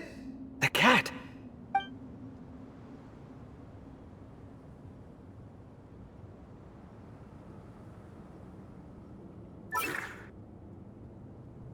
Ah! Marak went after him! The cat's showing us the way forward. Come, let's follow. Okay.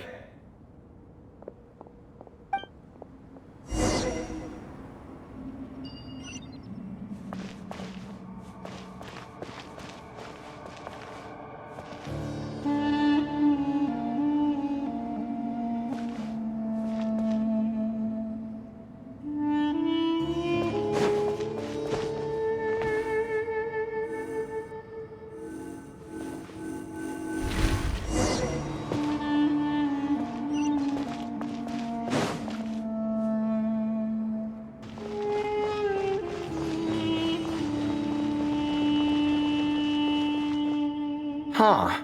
The cat's... gone. Yes, but look where he led us. Oh. Another slab. It looks similar to the last one.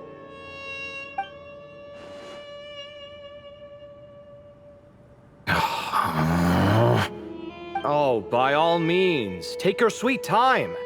Wouldn't want you to overexert yourself.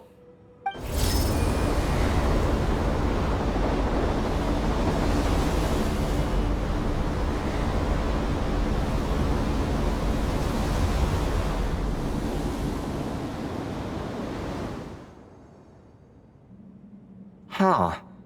The scene depicted here... Seems to be a different tale. The Ibis King answered the Jinn-blooded dancing girl, granting her the wisdom she sought. But enemies plotted to kill her close kin.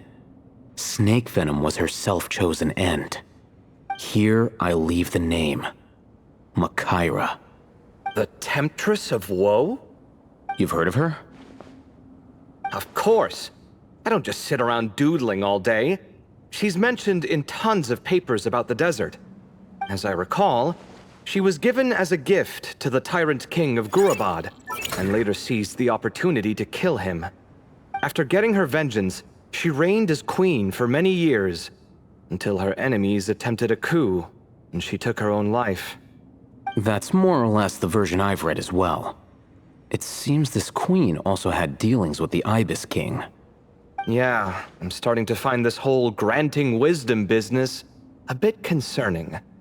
I mean, considering how Gudar's and Makaira ended up, it might not have been a good thing. But, at the same time, if the cat guiding us is linked to the Ibis King, then he doesn't seem like a villain either. People are complicated. And the same is true of the servants of the gods, no matter their wisdom or power. Let's reserve judgment for now and keep moving.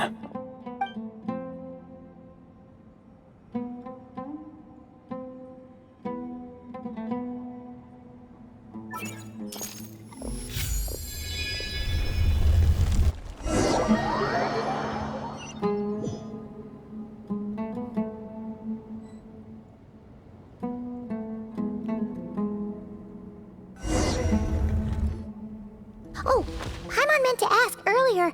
Have your memories come back, Layla? No, sorry. To be honest, nothing about this experience feels familiar.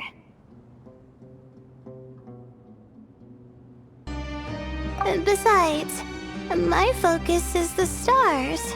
So I don't spend a lot of time exploring ancient ruins. Guess that makes us the senior researchers in this scenario. Stick close, all right, Layla?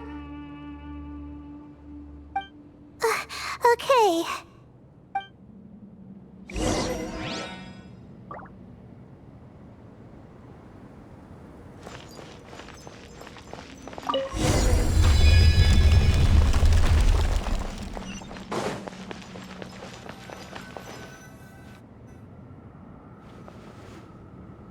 Wow, what a tall ceiling.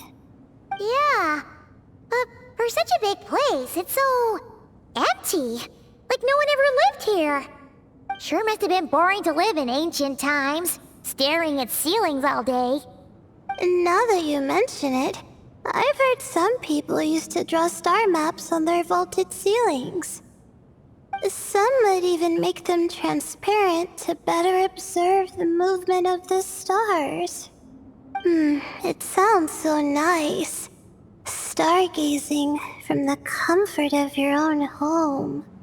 Wait a second. I think I see something up there.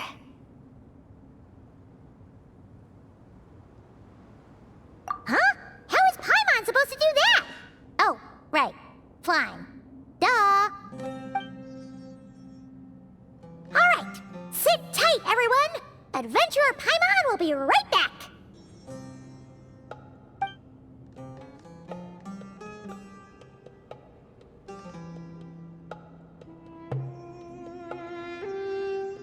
Okay, so, there's nothing super special up there.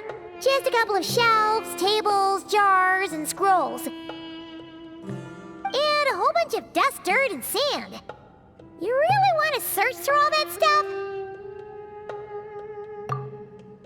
Well, when you put it that way... Come on then, let's see what we've got. Paimon's hoping for something super valuable. Thanks. I'll stick close.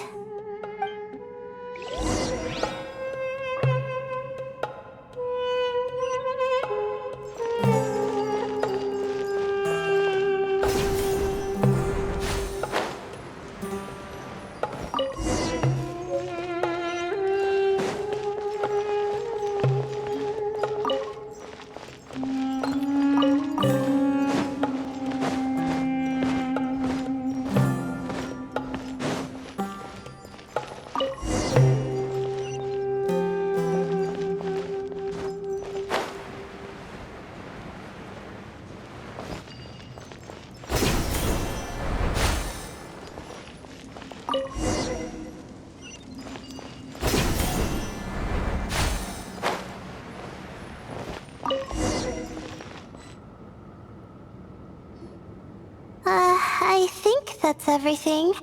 Most of the documents are in the ancient desert script, except these ones. These seem old as well, but the handwriting makes them stand out. Right! Let's arrange them in chronological order before we read through.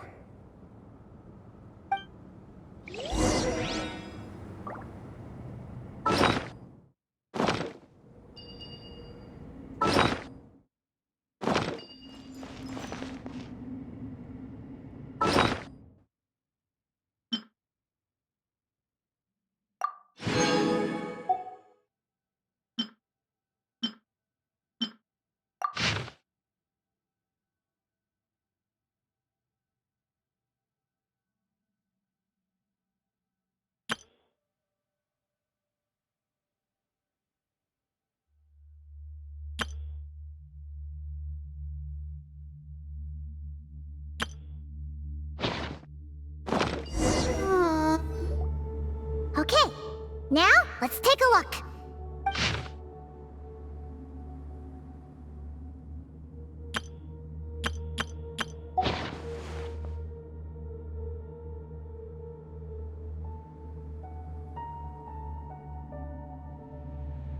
Maybe this person fell in by accident, like Mr. Jur and me.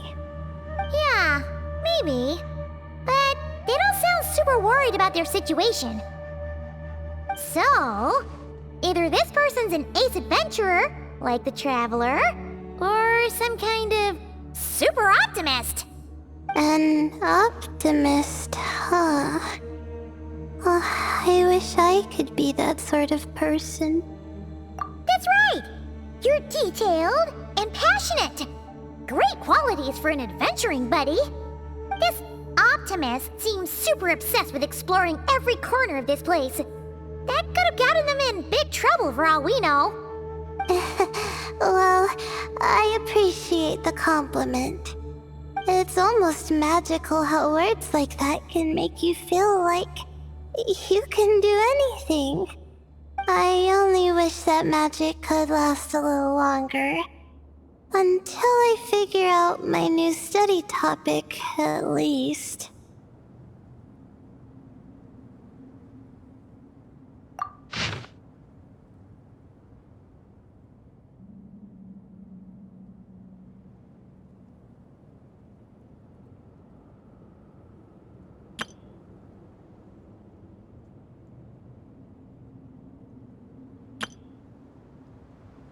Oh, looks like you were spot on, Paimon.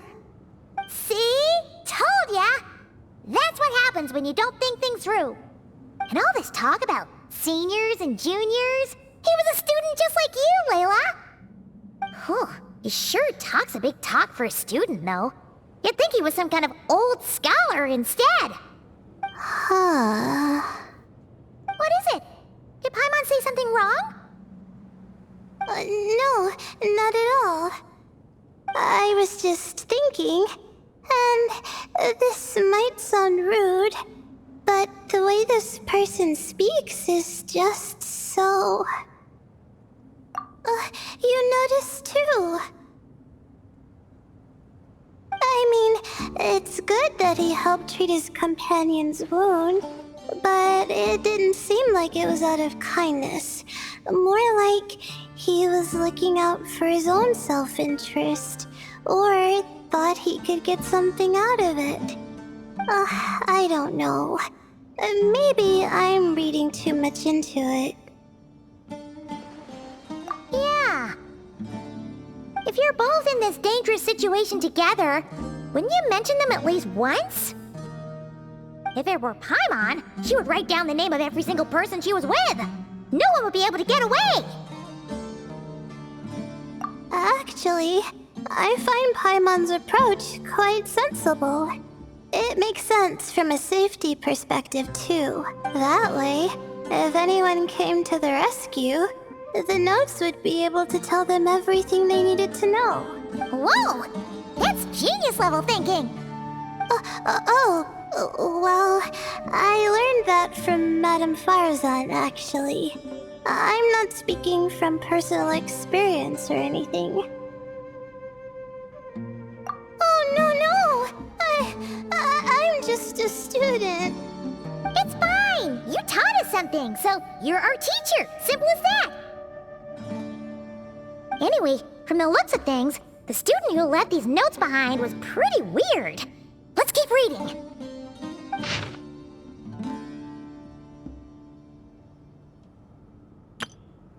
Whoa! Hang on! That's a lot of information. Paimon needs a moment to take this in. The Ibis King. So... did this person actually meet the Ibis King here? Sorry. Who? Jeez, not again! Stop teasing her, Traveler! You know she was asking about Nefer. Anyway, Nefer's, a friend of ours.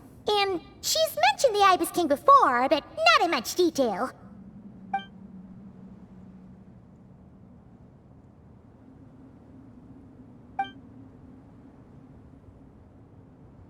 Oh, I see. Well, that's not too surprising. Most people in Sumeru know about King Deshret, and most in the academia have at least some knowledge on the 7 pillars. Legend has it, King Deshret ruled the desert at the head of several wise retainers, guiding their people to pursue the limits of wisdom. He also left behind treasures for future generations, which continue to be relevant in nearly every research discipline. And now, this message indicates this student and his senior were rescued by the Ibis King. But to think it's possible to meet him in a place like this... We don't know when these notes were written, but didn't the 7 pillars disappear a long time ago? Yeah, the notes made it sound like his powers were restricted.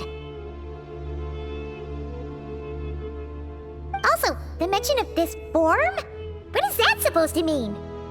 I'm not sure. Let's keep reading.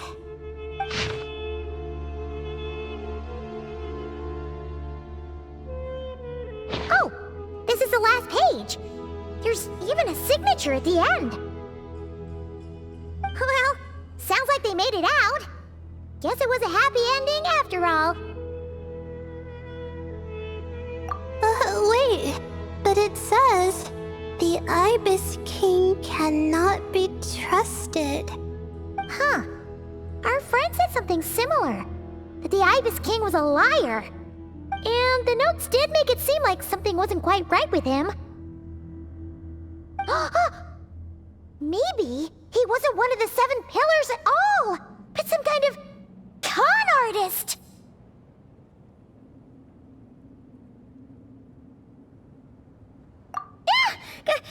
Great, Ibis King! If you heard that, Paimon didn't mean it. Please forgive her. Don't trap us here. I think Paimon raises a good point. Let's keep our guard up just in case. Alright, I think that's all the clues around here. How about we... Oh, it's Marak! That means Kaveh and the others should be around here, right? Hello?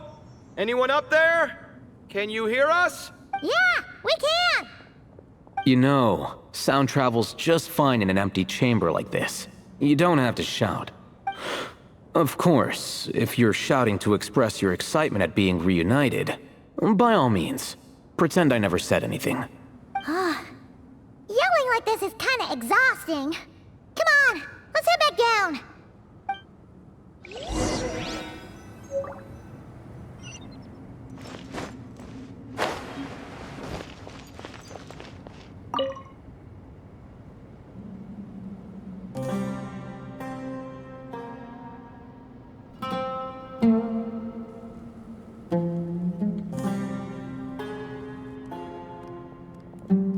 Wow, we all ended up in the same place, huh?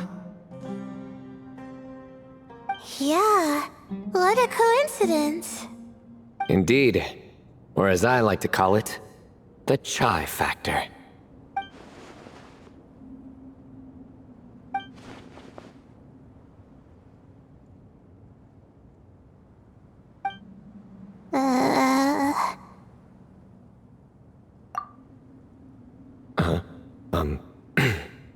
No reply? Just say it. All right. Because it's spice to sweet brew again. Oh, hey, that's a new version. Oh, wait, what? You've never heard that one?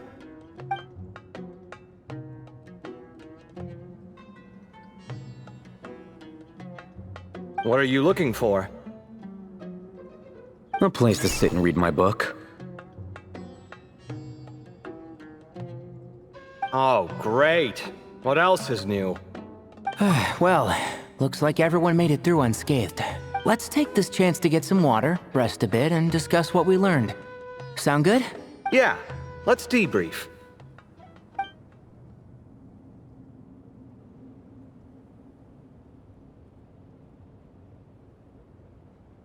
Okay, so we all learned a lot, but it feels like we ended up with even more questions. Yeah, but one thing's for sure. This place is tied to the Ibis King in some way. Hey, Cyno. You're the current representative of Hermanubis. Can you call him up for a sec? Of course. Just let me sense his presence.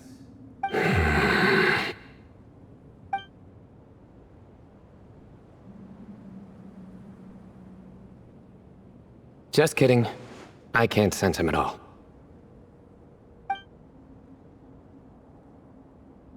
Geez, Sethos. Did you set him up for that one? What are you, a two-man act? Sorry, Herman Nubis isn't like the Ibis King. He can possess me, but I can't talk to him whenever I want. Oh, truly? Does that mean he's gone? I would have liked to reminisce about old times with him. Ah, the cat! It speaks! Of course it speaks. In fact, it is not an it at all. You do me a great offense. My apologies. Esteemed cats, sir?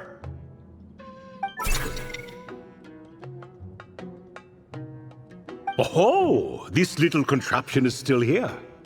Contraption? No, this is Marak. Which means you do his assistant a great offense. Huh? Well, I didn't mean... Well, I apologize. I wasn't referring to this Marak, but rather the thing that operates it. King Deshret was quite partial to it. I have forgotten what it was called. It must have had an official name, albeit in the old tongue. Even if I did remember, I would need to translate it into modern language. It's not important. Marak's a fine name. Even better than the original, if you ask me. Who thought of it? And the remodeling, quite well done indeed. This Marak looks much happier in its current form. Oh, and the components should have model numbers written on them. You can look them up if you're curious. This cat talks a lot. Quite the one-sided conversation. Is this what the Ibis King was like? He seems quite eloquent. I wonder if he plays cards. Ha! I knew Marak was a great name. Go me! Let's see, what page was I on again? Should have brought a bookmark. That all went over Paimon's head.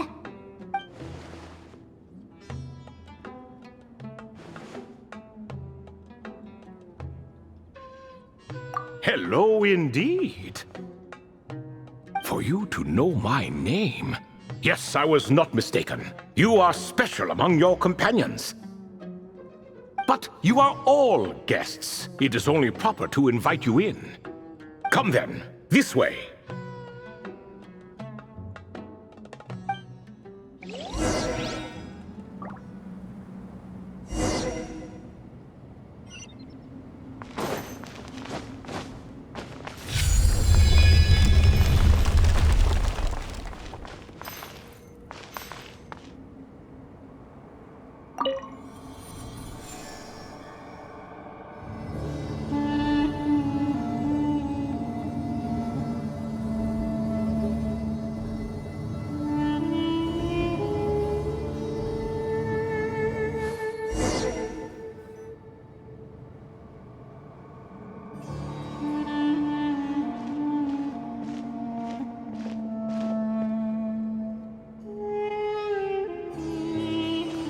Welcome to my humble abode. Oh, your house sure is spacious, Lord Ibis King. I fear it's not quite what it used to be. In fact, it has long ceased to be my home at all. It belongs to the descendants of the cats I once raised. Such adorable creatures, aren't they? Take the one I'm borrowing here, for instance. A chubby fellow with such lovely fur. Anyway, tradition dictates that a special guest such as yourself be presented with a gift. Alas, it's a first-come, first-served basis, you see. I fear with the passage of time, none are left. What? So the treasure's gone already? Treasure, you say? Not an inaccurate description.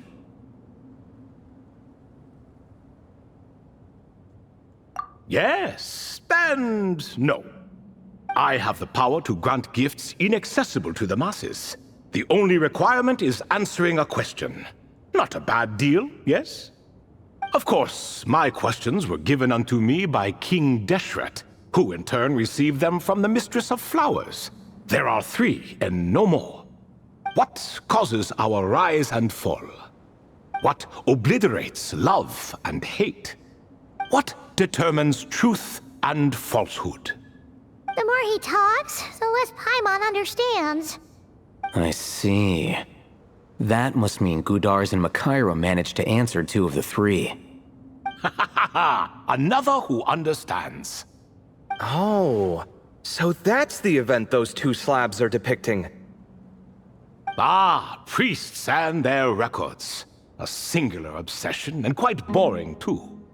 After being imprisoned within Aru, I could, on occasion, take the form of a cat to converse with those around me.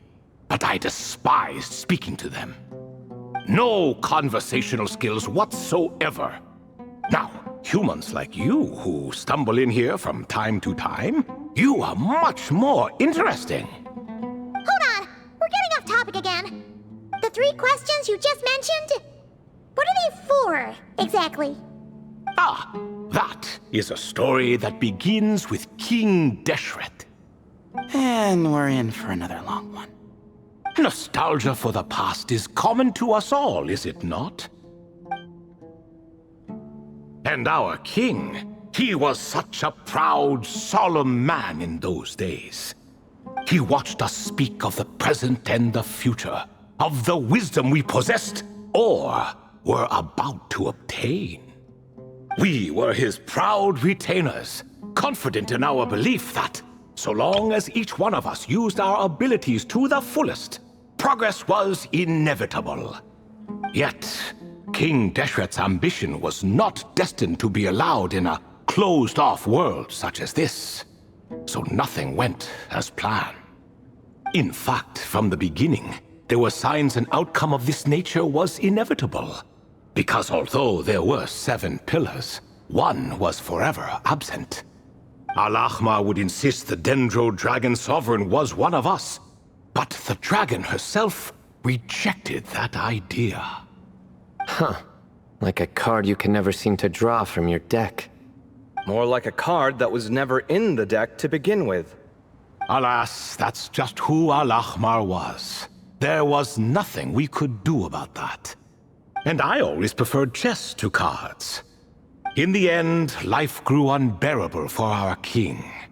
But, of course, those who remain must continue to live on.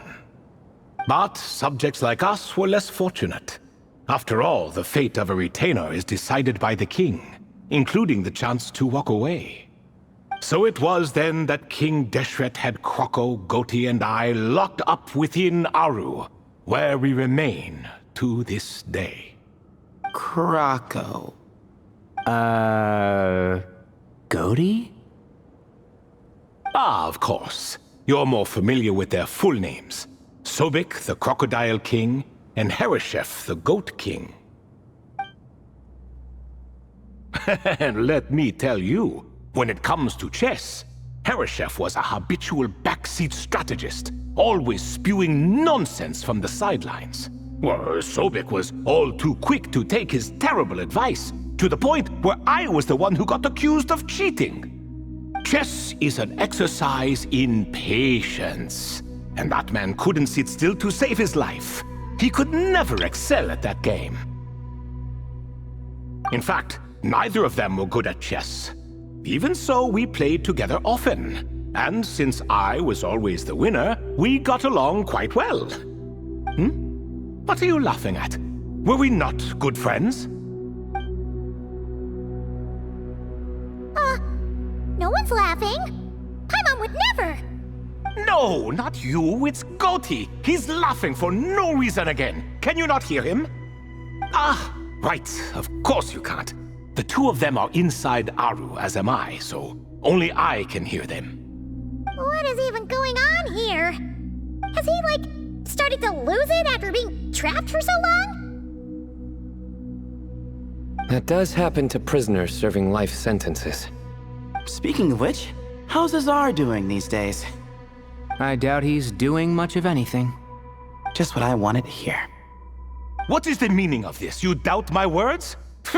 I have half a mind to not talk at all. Oh, no. They're not questioning you, Lord Ibis King, just discussing other things. Please, continue. In that case, where were we? Getting to the part about the 3 questions. Hopefully. Ah yes, we're almost there. Before I entered Aru, King Deshret said I could be released from my eternal seal if I chose humans who could provide the correct answers to those 3 questions. The first person who caught my eye was Gudar's. I asked him, what causes our rise and fall? He answered, conspiracy and betrayal, for it renders the righteous and wise unable to succeed, and thus nations fall. I found his answer quite interesting, so I bestowed upon him the power to deceive. The second human I chose was Makaira. I asked her, what obliterates love and hate? She said unto me, I have nothing left to lose. Vengeance alone can quench both love and hate. I found this to be another fascinating response, so I granted her the power to be loved. But both of them ended up... Now then, young one, riddle me this. Did their answers point to this fate, or was it the power I bestowed upon them that determined their end? I'm just an observer who doesn't understand their circumstances, so I can't answer. A clever reply. I do not wish to comment either. It is all in the past at this point. My only wish was for their answers to be acknowledged by King Deshret's rules, and bring me one step closer to freedom. As for the final person, her fate remains to be seen, so I will not reveal her name.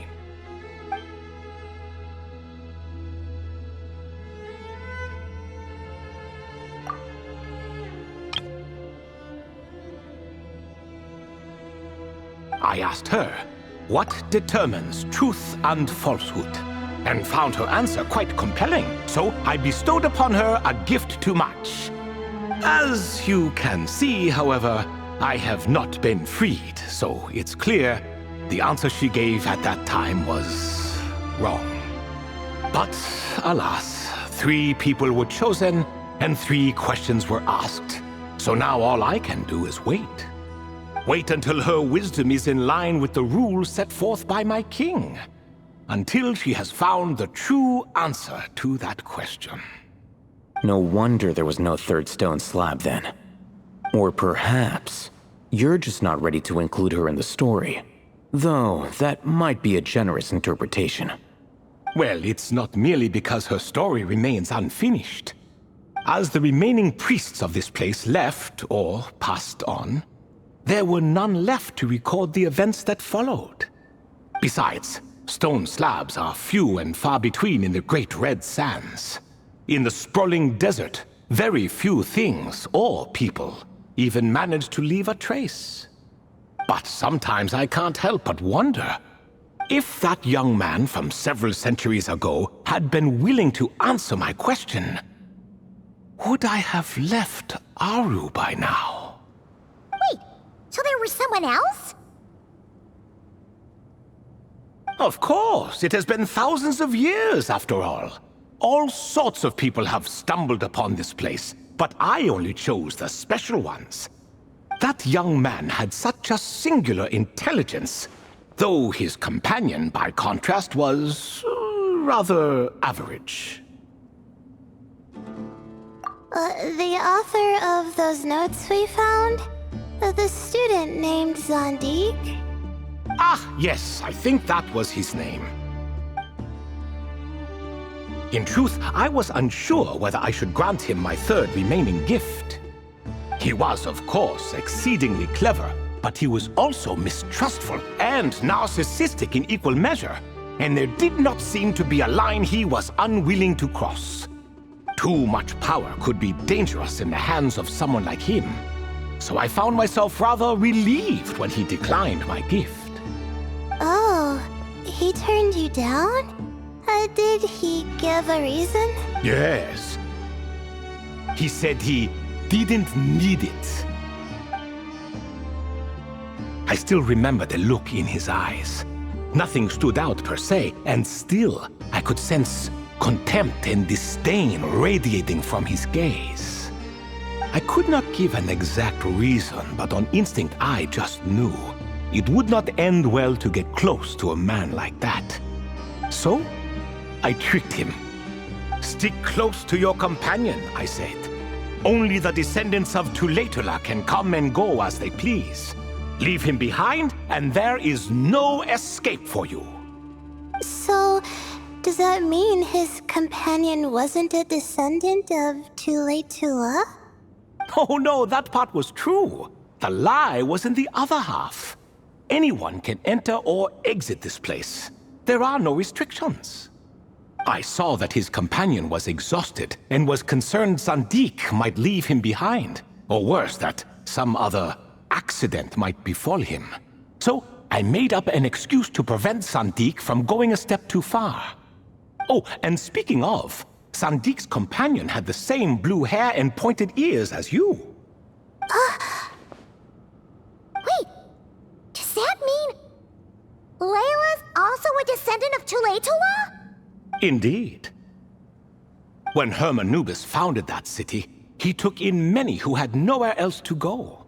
Today their progeny are scattered to the four winds, and indeed are far more numerous than I could have imagined. So the person you protected could have been my ancestor. Yes, yes. You're very welcome for that. Could I ask another question, Lord Ibis King? Of course. I have nothing but time, I'm afraid. Did you also save me and a man named Jur? I did. You two were quite unlucky bumping into a device King Deshret once used to measure human brain power. That contact caused more knowledge than you could handle to flood into your minds. So I replaced that knowledge with simpler, repetitive information. Of course, the side effect being the same thought repeating over and over again in your mind, but that should resolve itself in time. How many moons are there in the sky? Yes, that was the phrase I used in your head. I forgot the other one, though. I believe it had something to do with food. Both were spur-of-the-moment decisions, so no need to dwell on the meaning too much. Oh, I see. Thank you, Lord Ibis King. As I said, young one, you are most welcome. If you're inclined to return the favor, perhaps you could turn off that device so no one else can trigger it? There's only so much a cat's paw can do, so I'm afraid this is something I must leave to you. Or Marak, I suppose. Oh, splendid! Another one bites the dust. Such is the fate of things here. Day by day, little by little, the remnants of ages past fade into obscurity. For that reason, the gifts of bygone eras, be they tied to your blood or technological in nature, are not to be revered. They are tools, nothing more. Disrespectful? I simply make the most of what I have. Besides, our king has been gone all these years. What good does it do to revere him now? Oh, are you talking to the Goat King again? No, Croco this time. He's pestering me for another game of chess. Says he wants to even the score. Wishful thinking, if you ask me. If we counted one push-up for every loss, he'd owe me 300,000 by now. Of course, that's just a rough estimate. I've never kept count. It appears that's something you like. Being someone unable to be defeated. I suppose so. All right then. Time for me to extend my winning streak. and for you all to head home. In truth, deep down, I know even the answers to those 3 questions will not change my fate. But that is for me to reckon with.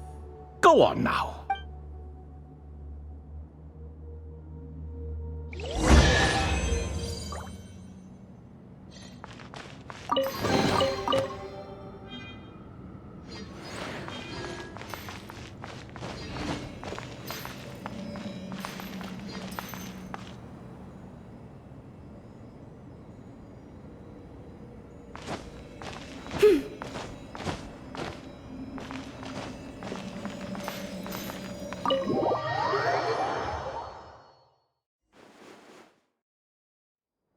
Excuse me, do you even know what time it is?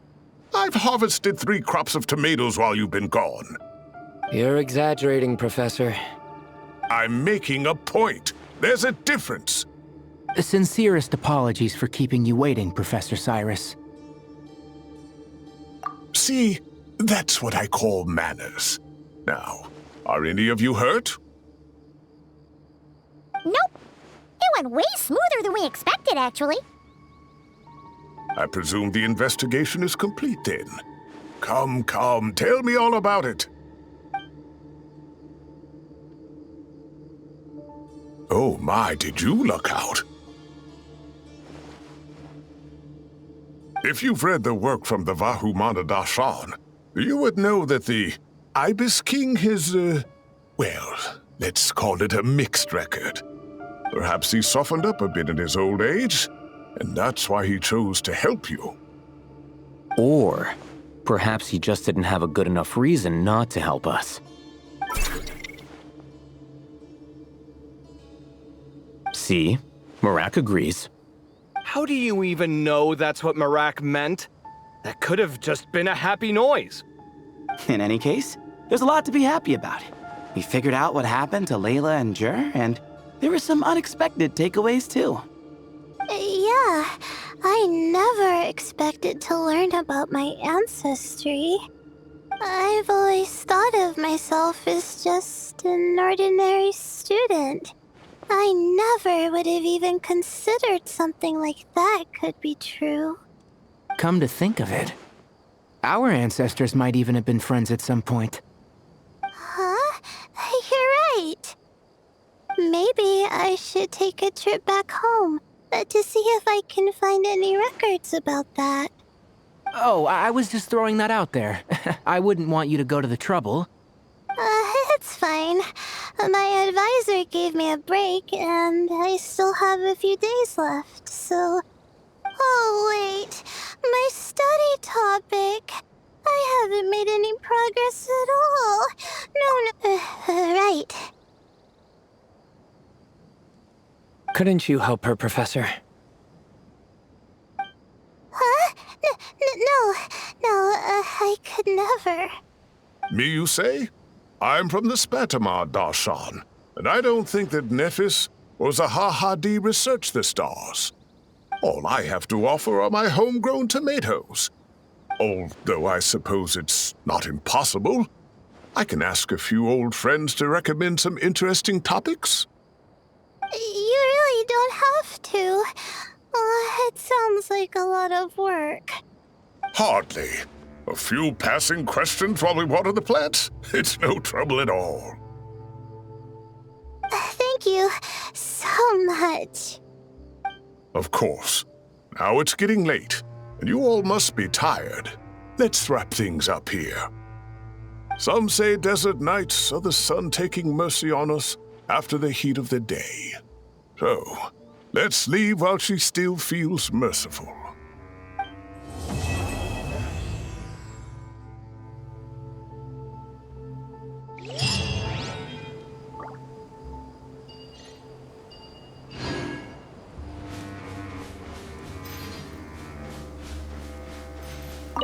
You made it back safe and sound. Glad to see it.